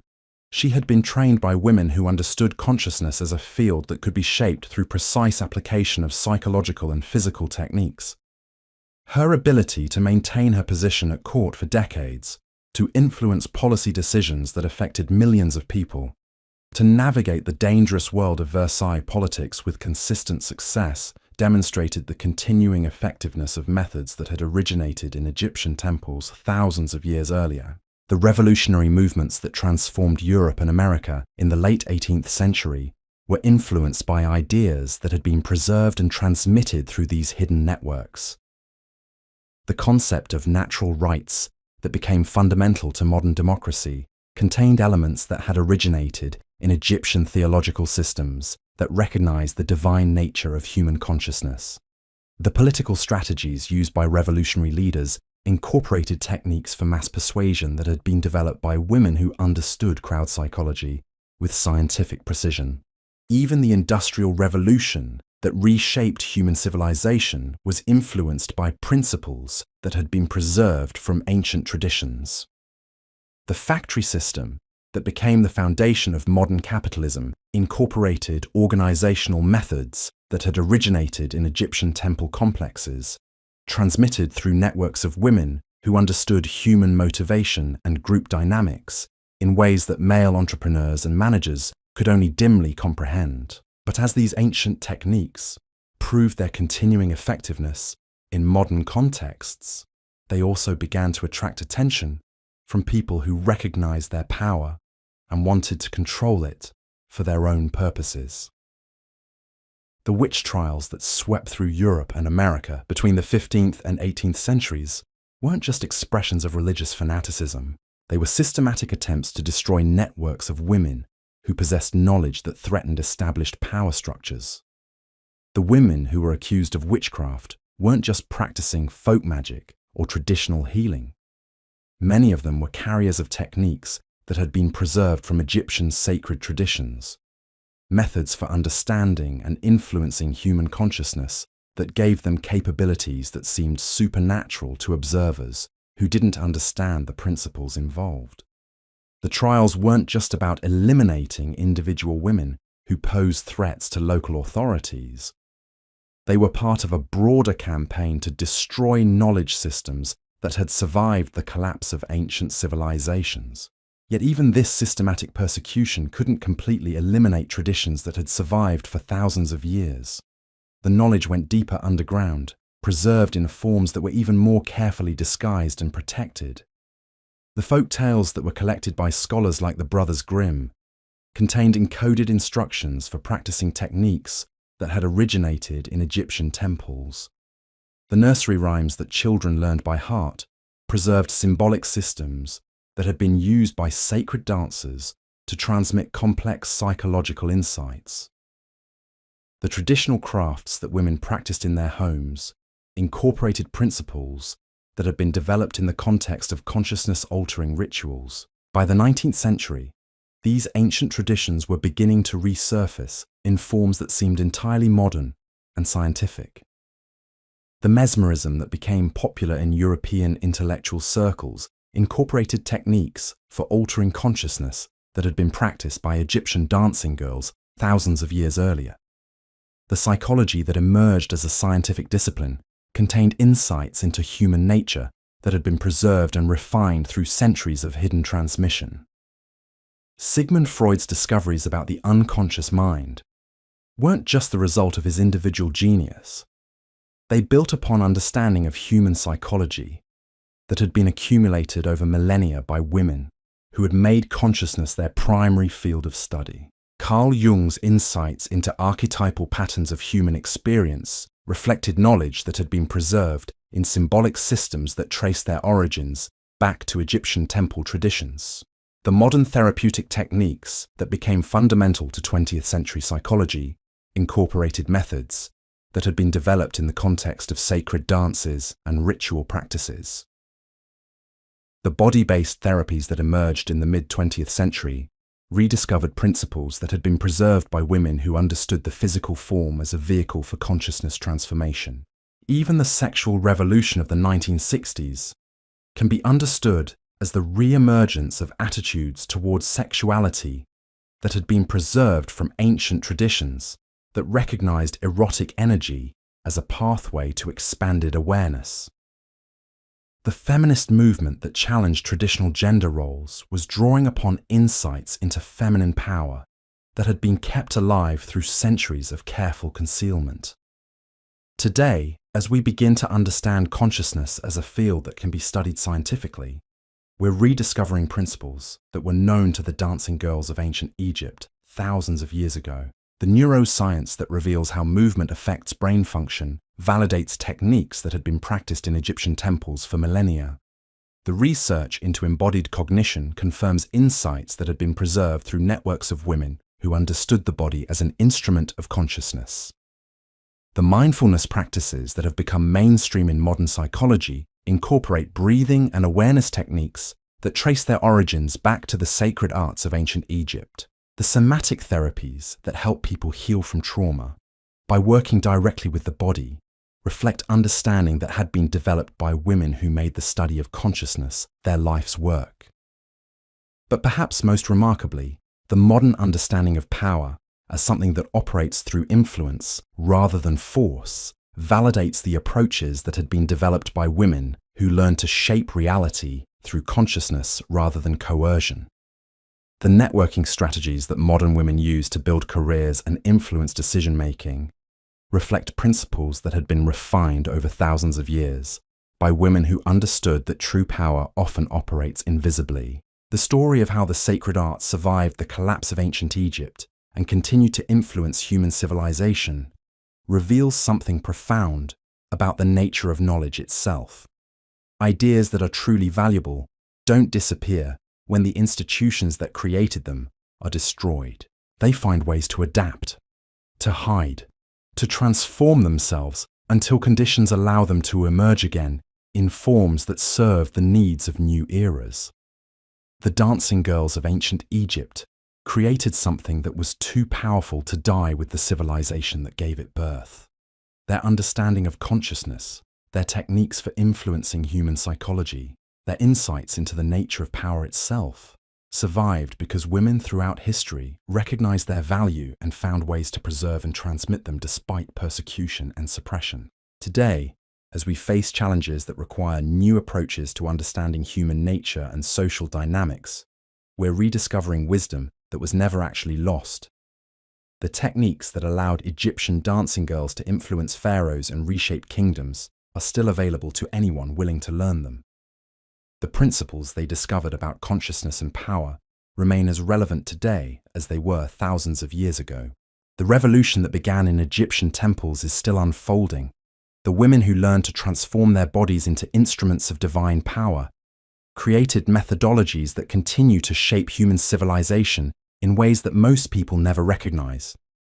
Their legacy lives on in every woman who understands that true influence comes not from domination, but from deep knowledge of human nature, not from force, but from the ability to inspire and transform consciousness itself. The dancing girls knew something that we're only beginning to remember, that the body, properly trained and consecrated, becomes a vehicle for accessing and expressing forms of intelligence that transcend ordinary human limitations. They discovered that sexuality, approached with reverence and wisdom, opens doorways to understanding that can't be reached through purely intellectual methods. They learned that consciousness itself is the ultimate technology, more powerful than any external tool for reshaping reality according to human will and intention. The ancient wisdom that once made Egyptian dancing girls the most powerful women in the known world didn't vanish when the last pharaoh fell to Roman conquest. It simply learned to wear different masks, to speak in different tongues, to hide itself within institutions that claimed to oppose everything it represented. And nowhere was this transformation more dramatic than in the story of a woman whose name has been lost to history, but whose influence shaped the very foundations of the Roman Empire itself. Her story begins in 30 BCE, in the chaos that followed Cleopatra's death and Octavian's conquest of Egypt. While Roman soldiers were busy looting temples and melting down golden statues, a 15-year-old girl named Khemwaset was making a decision that would echo through the corridors of power for centuries to come. She was the last initiate of the temple of Isis at Philae, trained in arts that Rome's new rulers considered both fascinating and terrifying. But Khemwaset understood something that the conquering Romans missed entirely. Their empire was built on military might and administrative efficiency, but it was held together by something far more fragile: the psychological bonds that made millions of people across 3 continents accept Roman authority as legitimate. And those bonds, she realized, could be influenced by someone who understood the hidden currents of human consciousness. So instead of fleeing to distant lands where the old ways might survive unchanged, Khemwaset made a choice that shocked even her fellow initiates. She would go to Rome itself, to the heart of the empire that had destroyed her world, and there she would plant seeds that would grow into something entirely new. The journey to Rome took months, traveling with merchant caravans that provided cover for her true mission. But when she arrived in the capital, Khemwaset faced a challenge that would have overwhelmed most people.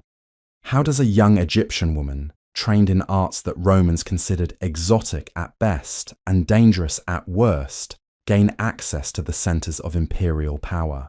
Her solution demonstrated the kind of strategic thinking that had made her predecessors legendary. Instead of trying to enter Roman society at the top, she began at the bottom, in the slave markets where human beings were bought and sold like livestock.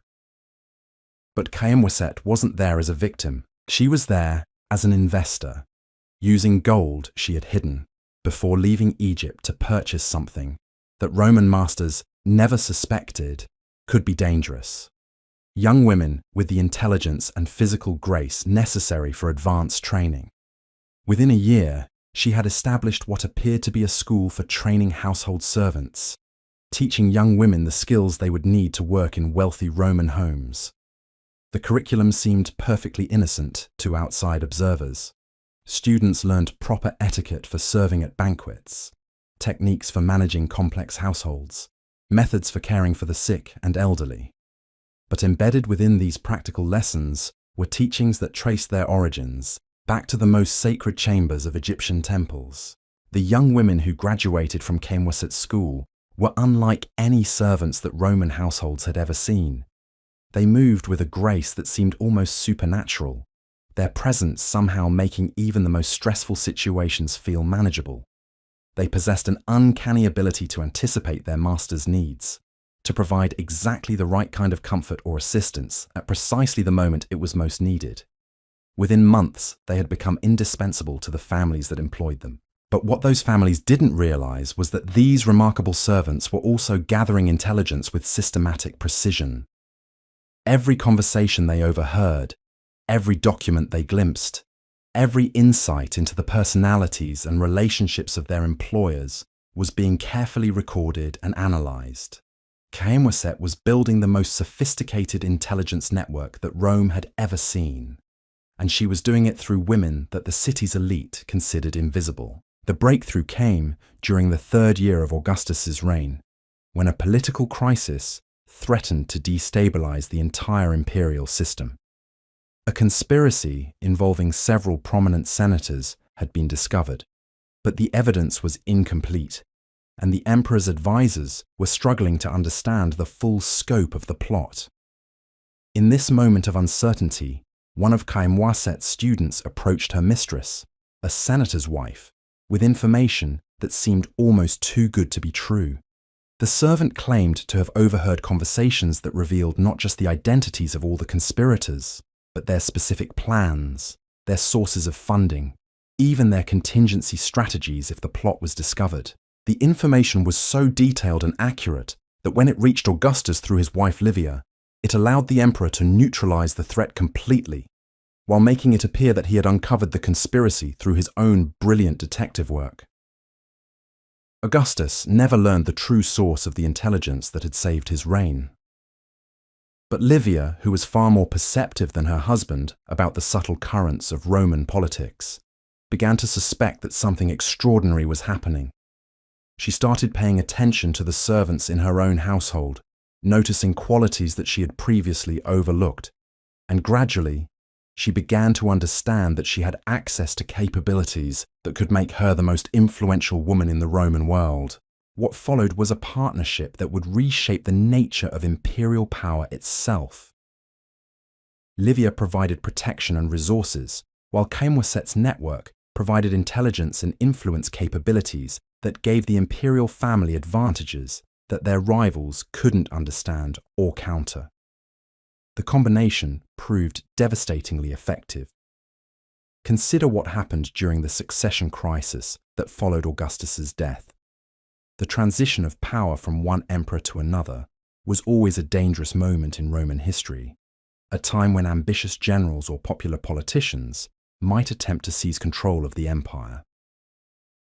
But Tiberius's ascension to the throne proceeded with a smoothness that amazed contemporary observers. What they didn't realize was that potential rivals had been neutralized through methods that left no traces of imperial intervention. Ambitious senators found themselves distracted by personal scandals that mysteriously emerged at crucial moments. Military commanders discovered that their trusted subordinates were providing information to imperial agents without realizing they were doing so. Politicians who might have challenged Tiberius's authority found their support melting away as their followers were influenced by servants and companions who understood persuasion as a precise art.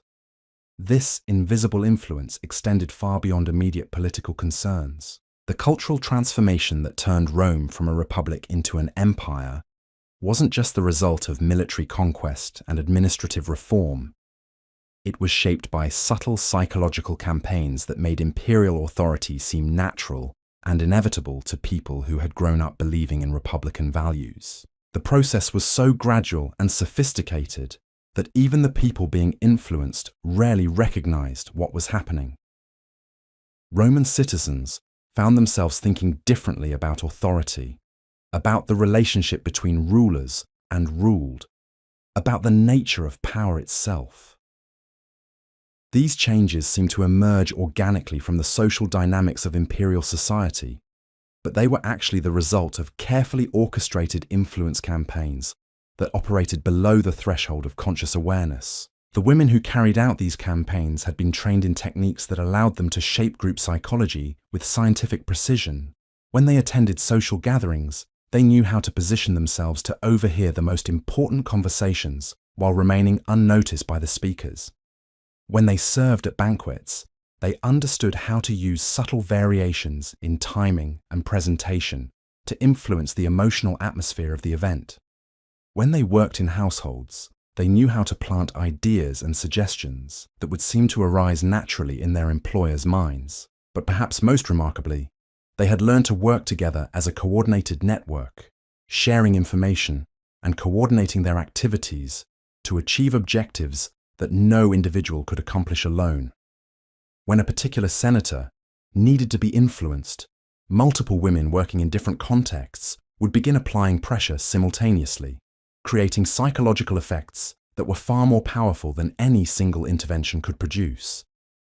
This network model proved so effective that it spread throughout the Roman world, adapting itself to local conditions while maintaining its core capabilities. In the eastern provinces, women trained in these techniques integrated themselves into Greek philosophical schools, using the intellectual traditions of Athens and Alexandria as cover for activities that would have been impossible to conceal in more conventional settings.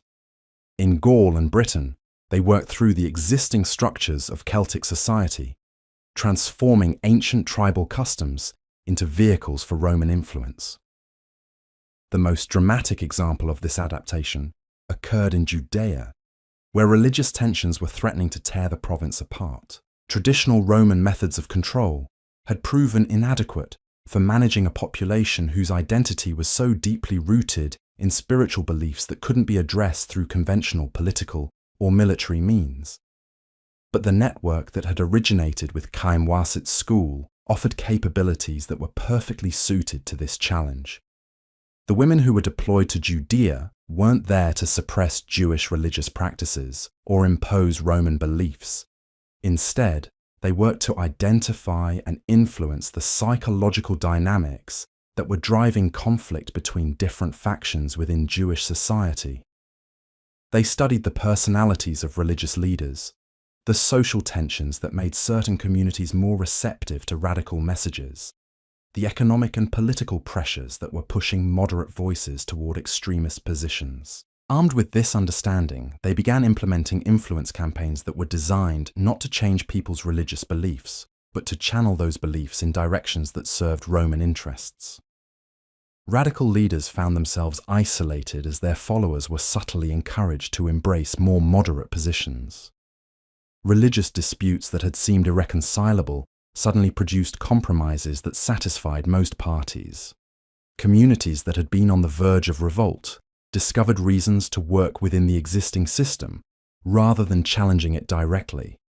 The success of these operations was so complete that Roman authorities began to view the network as an essential tool for imperial administration.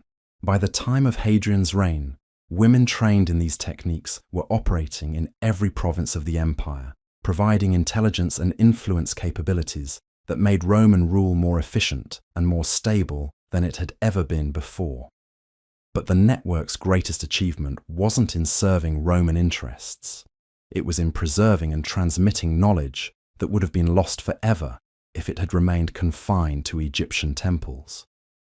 The techniques that had been developed over thousands of years by sacred dancers were being adapted to new contexts, refined through practical application, and passed on to women who would carry them into the future. The process of adaptation required constant innovation. What worked in the sophisticated urban environment of Rome needed to be modified for the tribal societies of Germania. Techniques that were effective with Greek intellectuals had to be adjusted for Celtic druids or Germanic warriors. The women who carried this knowledge forward weren't just preserving ancient traditions, they were creating new applications that expanded the possibilities of what these arts could accomplish. Consider what happened when the network encountered Christianity, the religious movement that would eventually transform the Roman Empire more profoundly than any military conquest. The early Christians presented a unique challenge because their beliefs were so different from anything the network had encountered before. Traditional Roman religion was primarily concerned with maintaining proper relationships between humans and gods through ritual observance. Christian theology focused on personal transformation and eternal salvation in ways that created psychological dynamics that were entirely novel. The women who were assigned to study this new religion spent years learning to understand Christian communities from the inside. They didn't approach Christianity as hostile observers, trying to find weaknesses to exploit. Instead, they immersed themselves in Christian theology and practice, seeking to understand how this new belief system affected human consciousness and behavior. What they discovered was fascinating. Christianity was creating psychological states and social dynamics that were remarkably similar to what had been achieved in Egyptian temples through very different methods. Christian prayer and meditation were producing altered states of consciousness. Christian community life was generating forms of social cohesion that transcended ordinary tribal and cultural boundaries. Christian teachings about love and forgiveness were transforming people's understanding of human relationships in ways that had profound political implications. But the network also recognized that Christianity represented both an opportunity and a threat. The opportunity lay in the possibility that Christian institutions might provide new venues for preserving and transmitting the ancient knowledge. The threat was that Christian leaders might recognize the network's activities as incompatible with their own teachings and move to suppress them. The solution that emerged was one of the most sophisticated infiltration operations in human history. Instead of trying to oppose Christianity or corrupt it from the outside, the network began producing women who were genuinely converted to Christian beliefs while retaining their training in the ancient arts. These women entered Christian communities as sincere believers, but they brought with them capabilities that would subtly transform Christianity itself. The process took generations to complete, but its effects were profound. The Christian monasticism that emerged in the 4th and 5th centuries incorporated practices that clearly descended from Egyptian temple traditions. The mystical theology that became central to Christian spirituality contained insights that had been preserved from ancient wisdom traditions. The organizational structures that allowed the Christian Church to survive the collapse of the Roman Empire reflected principles that had been developed by women who understood group psychology with scientific precision. Most remarkably, the network managed to embed its knowledge within Christian institutions so thoroughly that it became invisible even to the people who were preserving it. Nuns who practiced contemplative techniques that derived from ancient Egyptian methods believed they were engaging in purely Christian, spiritual exercises. Abbesses who managed their convents using organizational principles that trace back to temple schools thought they were applying insights they had gained through prayer and divine inspiration. This transformation of ancient knowledge into Christian practice ensured that the techniques developed by Egyptian dancing girls would survive the collapse of classical civilization. When barbarian invasions destroyed the Roman administrative system and plunged Europe into what historians call the Dark Ages, the wisdom that had shaped empires for thousands of years found refuge in monasteries and convents throughout the Christian world. But the network's influence wasn't limited to Christian institutions. Similar adaptation processes were taking place throughout the regions that had been touched by Roman expansion. In Ireland, the ancient Celtic traditions that had preserved their own forms of consciousness. Altering practices were being subtly influenced by techniques that traced their origins back to Egyptian temples. In Persia, the Zoroastrian fire temples were incorporating organizational methods that had been developed by women who understood how to create environments that supported consciousness transformation. Even in distant China, traders who had learned these techniques during their travels were introducing ideas and practices that would influence the development of Taoist and Buddhist traditions. The Silk Road that connected East and West wasn't just carrying goods and conventional knowledge, it was transmitting consciousness technologies that had been refined over millennia by women who made the study of human awareness their primary discipline. The most dramatic example of this global transmission occurred in India, where the network encountered spiritual traditions that were already thousands of years old. The meeting between techniques that had been developed in Egyptian temples and practices that had emerged from Hindu and Buddhist contexts produced innovations that transformed both traditions. The tantric practices that began appearing in Indian spiritual literature during this period incorporated elements that clearly derived from the sacred arts of ancient Egypt. The temple dancers, who became central to Hindu religious practice, were applying techniques that had been transmitted through networks of women who carried this knowledge across continents and cultures. The understanding of sexuality as a pathway to spiritual realization that became fundamental to tantric philosophy reflected insights that had been preserved from the most secret teachings of Egyptian priestesses. But the influence flowed in both directions.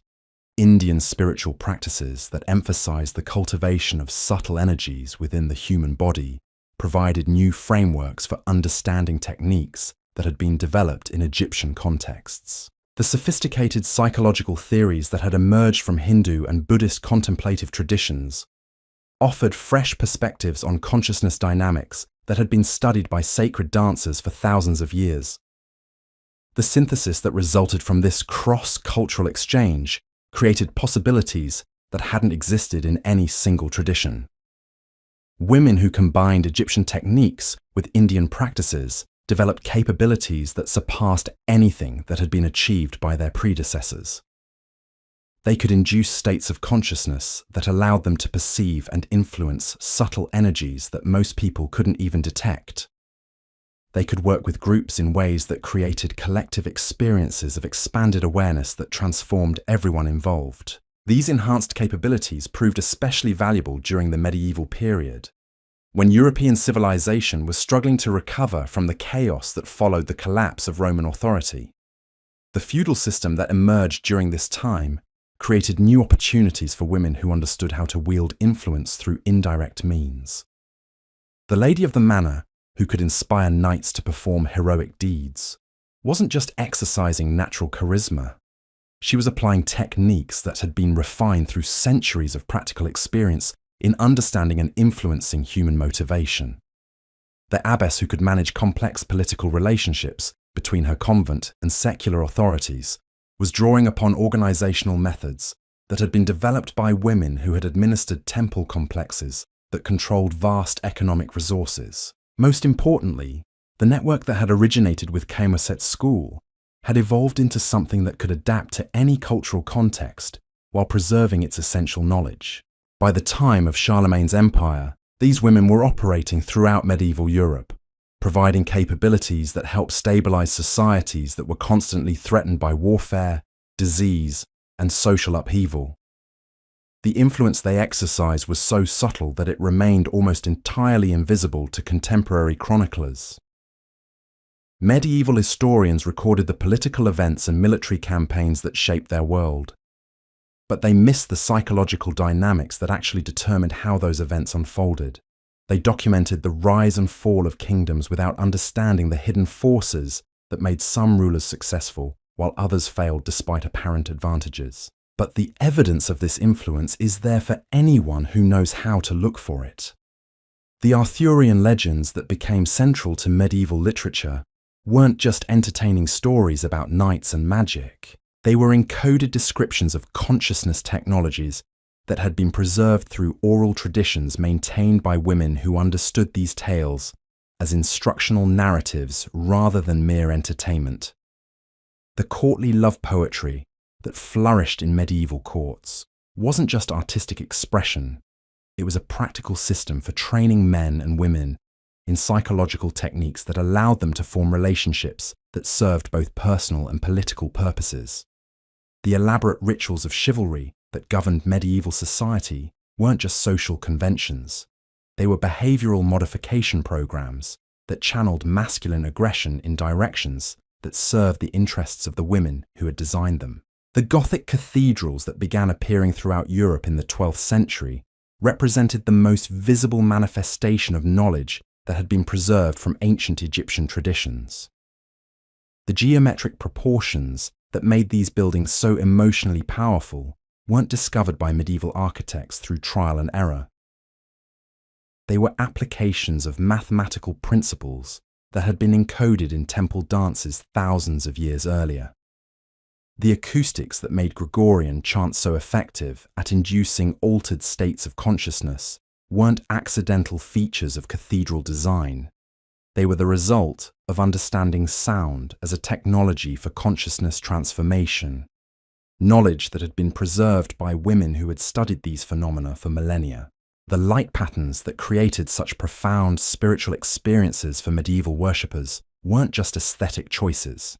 They were applications of principles that had been developed in Egyptian temples, where light and movement were combined to create specific psychological effects. But perhaps most remarkably, the network had learned to embed its knowledge so thoroughly within medieval institutions that it became invisible even to the people who were applying it.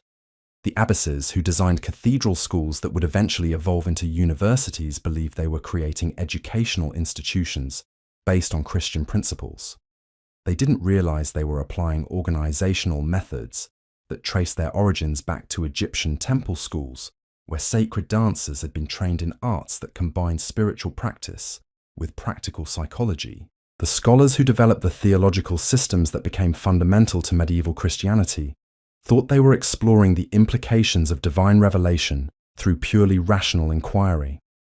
They weren't aware that their methods of analysis had been influenced by approaches to understanding consciousness that had been refined in very different cultural contexts thousands of years earlier. The merchants who created the trade networks that would eventually give birth to capitalism believed they were simply responding to economic opportunities.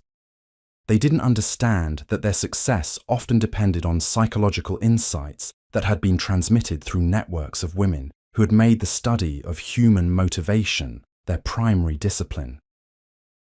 This hidden influence reached its culmination during the Renaissance, when European civilization experienced a flowering of artistic, intellectual, and scientific achievement that seemed to emerge from nowhere. But the Renaissance wasn't a spontaneous cultural revolution.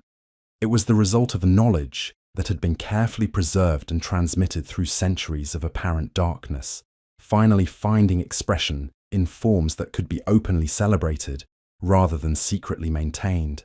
The humanist philosophy that became central to Renaissance thought contained insights into human nature that had been developed by women who had dedicated their lives to understanding consciousness as a field that could be studied and influenced through systematic methods.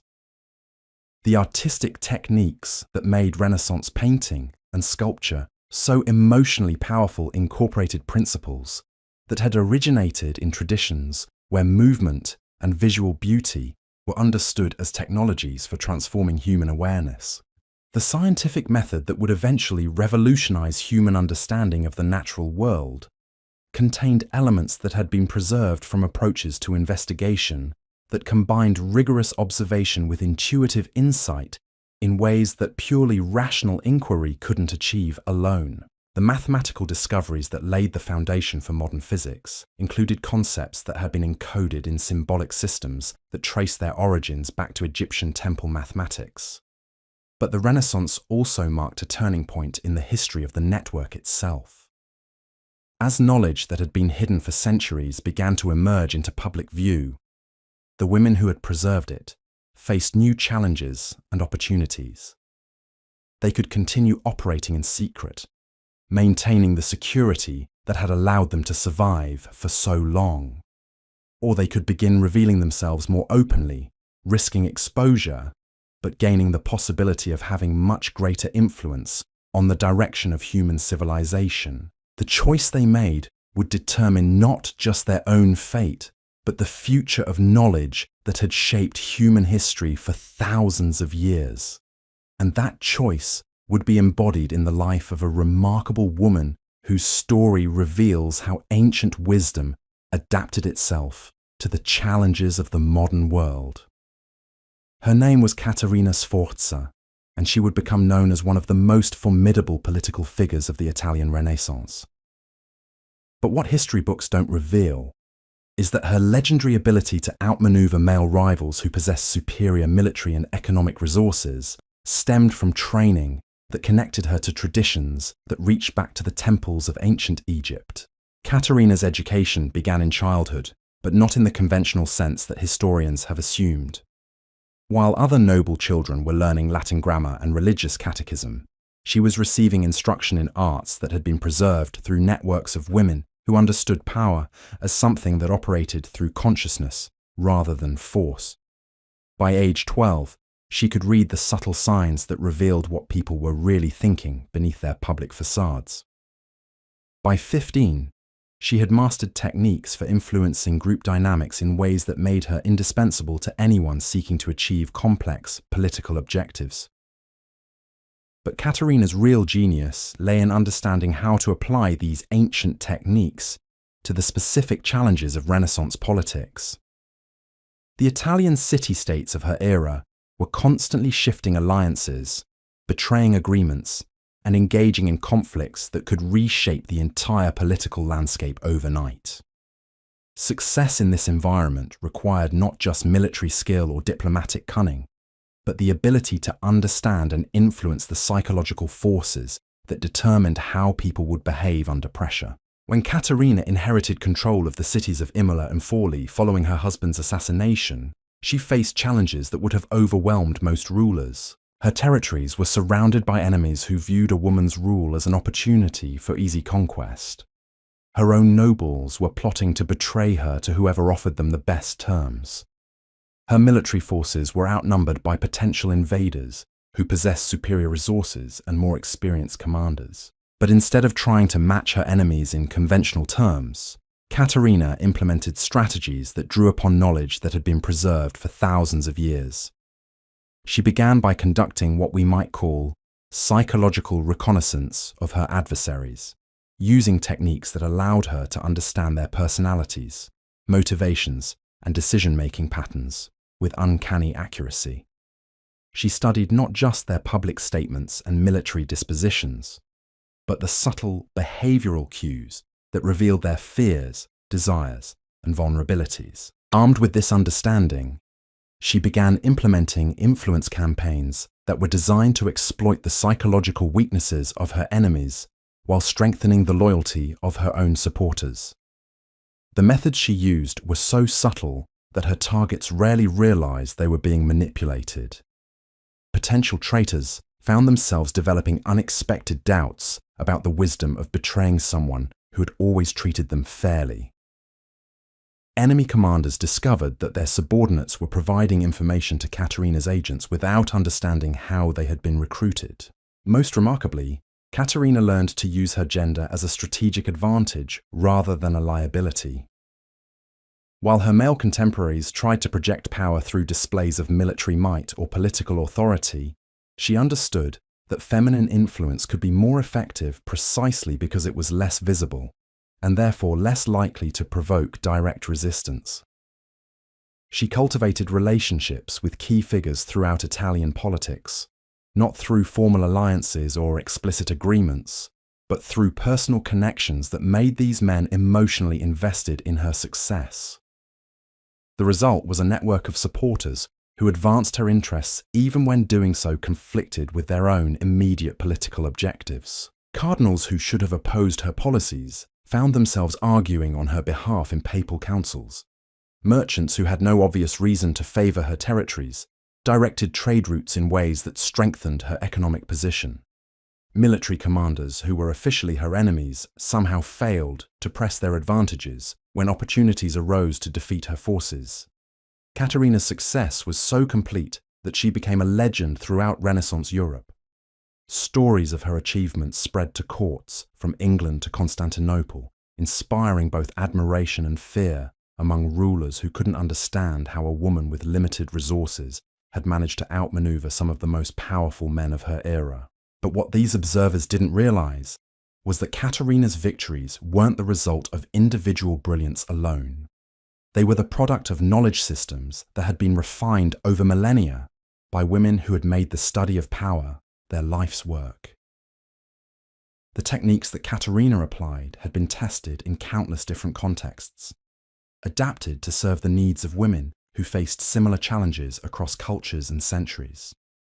The psychological insights that allowed her to read her enemy's intentions had been developed by sacred dancers who had studied human nature with scientific precision. The influence methods that made her supporters so loyal had been refined by women who had learned to create emotional bonds that transcended ordinary political calculations. But Katerina's story also reveals the limitations that still constrained women who sought to wield power openly.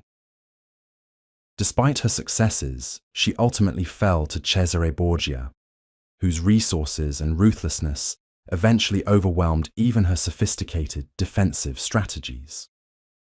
Her defeat demonstrated that while the ancient techniques remained powerful, they couldn't always overcome the brute force advantages that patriarchal societies gave to men who were willing to use violence without restraint.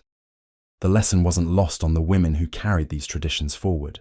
Katerina's career had shown both the possibilities and the dangers of applying ancient knowledge in contexts where feminine power was still viewed as fundamentally illegitimate. Future practitioners would need to be even more careful, even more subtle, even more skilled at operating below the threshold of conscious detection. This need for enhanced subtlety led to innovations that would carry the network through the early modern period and into the industrial age. The women who inherited these traditions developed methods for influencing social and political developments that were so indirect that even trained historians would struggle to detect their operation. They learned to work through institutions, cultural movements, and intellectual trends in ways that shaped the direction of human civilization while leaving almost no traces of their involvement. The Protestant Reformation that split European Christianity wasn't just a spontaneous religious movement triggered by Martin Luther's theological concerns. It was influenced by networks of women who had been working for centuries to create conditions where alternative forms of spiritual authority could emerge to challenge the Catholic Church's monopoly on religious truth.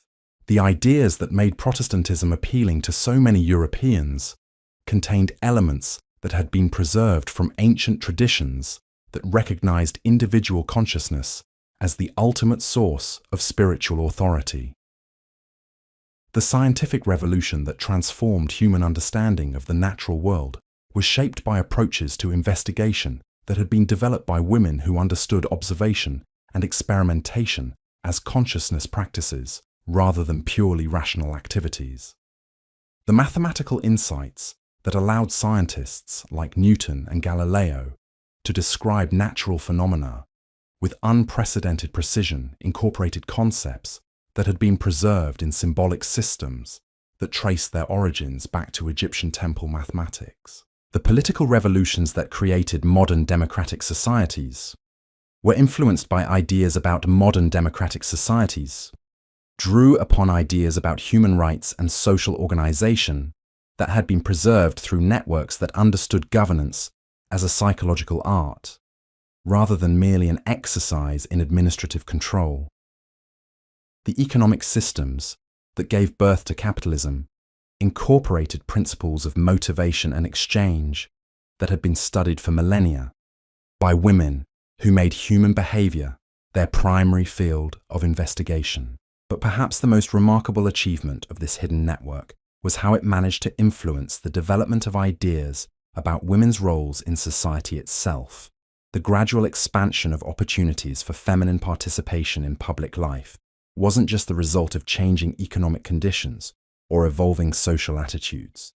It was shaped by careful campaigns that operated over centuries to transform how both men and women thought about the nature of gender and power. This transformation becomes visible when we examine the life of a woman who embodied the network's evolution into the modern era. Her name was Olympe de Gouges, and while history remembers her as a pioneering feminist who wrote the Declaration of the Rights of Woman during the French Revolution, her true significance lies in how she applied ancient techniques to the challenge of reshaping an entire civilization's understanding of human equality. Olympe's background seemed unremarkable to her contemporaries. Born into the merchant class in provincial France, she received an education that appeared conventional for women of her social standing. But what observers couldn't see was that her real training was taking place in networks that had been operating in secret for generations. The women who taught her weren't just passing on practical skills for managing households or raising children. They were transmitting knowledge about consciousness and influence that had been refined through thousands of years of application in political contexts. By the time Olympe arrived in Paris during the early phases of the revolution, she possessed capabilities that allowed her to navigate the chaos of revolutionary politics with remarkable effectiveness. While other political activists were relying on rhetoric and ideology to advance their causes, she was applying psychological techniques that operated at much deeper levels of human consciousness. She understood how to identify the hidden emotional currents that determined how crowds would respond to different messages. She knew how to build coalitions that transcended the obvious divisions of class and political affiliation. Most importantly, she had learned to work with the archetypal forces that shaped how people thought about fundamental questions of identity and social organization. The arguments she made for women's rights weren't just logical propositions about fairness and equality. They were carefully crafted appeals that resonated with psychological patterns that existed below the threshold of rational analysis, touching something in her audiences that made resistance to her ideas feel unnatural and forced. The Declaration of the Rights of Woman that made Olympe famous was more than a political document. It was a consciousness-altering text that used language in ways designed to reprogram how readers thought about the relationship between gender and power. Every phrase was chosen for its psychological impact as well as its intellectual content. The rhythms and structures of the prose were designed to induce states of receptivity that made the revolutionary ideas seem not just reasonable but inevitable. But Olympe's real achievement was understanding how to embed these consciousness-shifting techniques within the broader revolutionary movement in ways that amplified their impact far beyond what any individual could accomplish alone. She worked with networks of women throughout France who were applying similar methods in their own communities, creating a coordinated campaign that operated simultaneously at local, regional, and national levels. The techniques they used were sophisticated beyond anything that conventional political movements had ever attempted. In rural villages, women who appeared to be nothing more than traditional peasants were actually implementing psychological influence campaigns that prepared their communities for ideas about gender equality that would have seemed impossible just years earlier. In urban salons, hostesses who seemed to be merely facilitating social gatherings were actually orchestrating conversations that planted concepts which would germinate in the minds of influential men who left these events convinced that women's rights represented the natural progression of Enlightenment thinking. The coordination required for such campaigns was extraordinary. Women operating in different regions had to synchronize their activities while maintaining the appearance of independence. Messages had to be crafted that would work effectively across different social classes and cultural contexts. Most challenging of all, the entire operation had to remain invisible to the male political leaders who might have tried to suppress it if they had understood what was actually happening. The success of this network became apparent during the revolutionary period itself, when ideas about women's rights spread through French society with a speed and intensity that amazed contemporary observers. Concepts that had been unthinkable to previous generations suddenly seemed obvious and inevitable to people who couldn't explain how their attitudes had changed so dramatically. The transformation was so complete that even when the revolution took conservative turns that restricted women's political participation, the underlying shift in consciousness proved irreversible. But the network's influence extended far beyond France's borders. The techniques that had proven so effective during the French Revolution were being adapted and applied throughout Europe and the Americas, carried by women who understood these methods as technologies for social transformation rather than merely political tactics. The women's rights movements that emerged in countries throughout the Western world weren't independent developments that happened to occur simultaneously. They were coordinated applications of consciousness-changing techniques that had been refined over centuries of practical experience. Consider what happened in the United States during the 19th century, where women like Elizabeth Cady Stanton and Susan B. Anthony became famous for their advocacy of women's suffrage. What historians have missed is that these women weren't working alone or relying solely on their individual insights. They were part of networks that connected them to knowledge systems that had been preserved and transmitted through generations of women who understood political change as a psychological process rather than merely a matter of legal reform. The Seneca Falls Convention of 1848, which launched the American women's rights movement, wasn't a spontaneous gathering of concerned women who decided to demand political equality. It was a carefully orchestrated event that applied techniques for consciousness transformation that had been developed in very different contexts thousands of years earlier. The speeches that were delivered, the resolutions that were passed, even the physical arrangements of the meeting space were designed using principles that had been preserved from traditions that understood group psychology with scientific precision. The women who organized this convention knew that simply arguing for legal changes wouldn't be sufficient to create lasting social transformation. They understood that successful reform movements required shifting the fundamental psychological patterns that determined how entire populations thought about issues of identity and power. The methods they used were designed to operate at levels of consciousness that most people couldn't access through rational analysis alone. The results were extraordinary. Within decades, ideas about women's capabilities and rights that had been dismissed as impossible fantasies became accepted wisdom throughout American society. The transformation was so complete that subsequent generations couldn't understand how their ancestors had ever believed that women were inherently inferior to men. The psychological foundations of patriarchal society had been systematically undermined through applications of techniques that operated below the threshold of conscious resistance. But the network's greatest achievement during this period was learning how to use the new communication technologies that were transforming human civilization. The printing press, telegraph, and eventually radio and television created opportunities for influencing consciousness on scales that had never been possible before. Women who understood these technologies as consciousness-altering tools rather than merely information distribution systems developed methods for reaching and transforming vast populations simultaneously. The novels that became bestsellers during the 19th century weren't just entertaining stories that happened to feature strong female characters.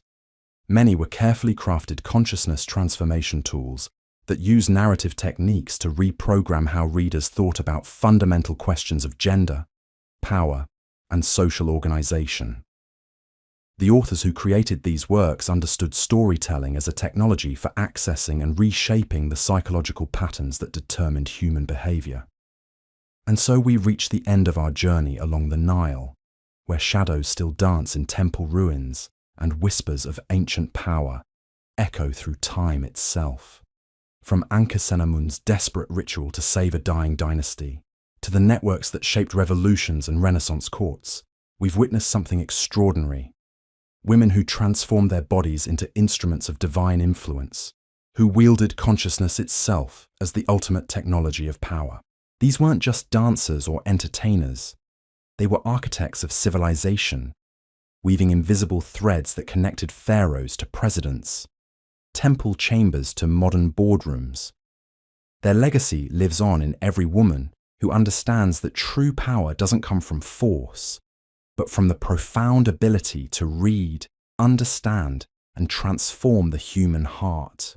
The revolution that began in Egyptian temples continues today, waiting for those wise enough to remember what the dancing girls of the Nile knew all along.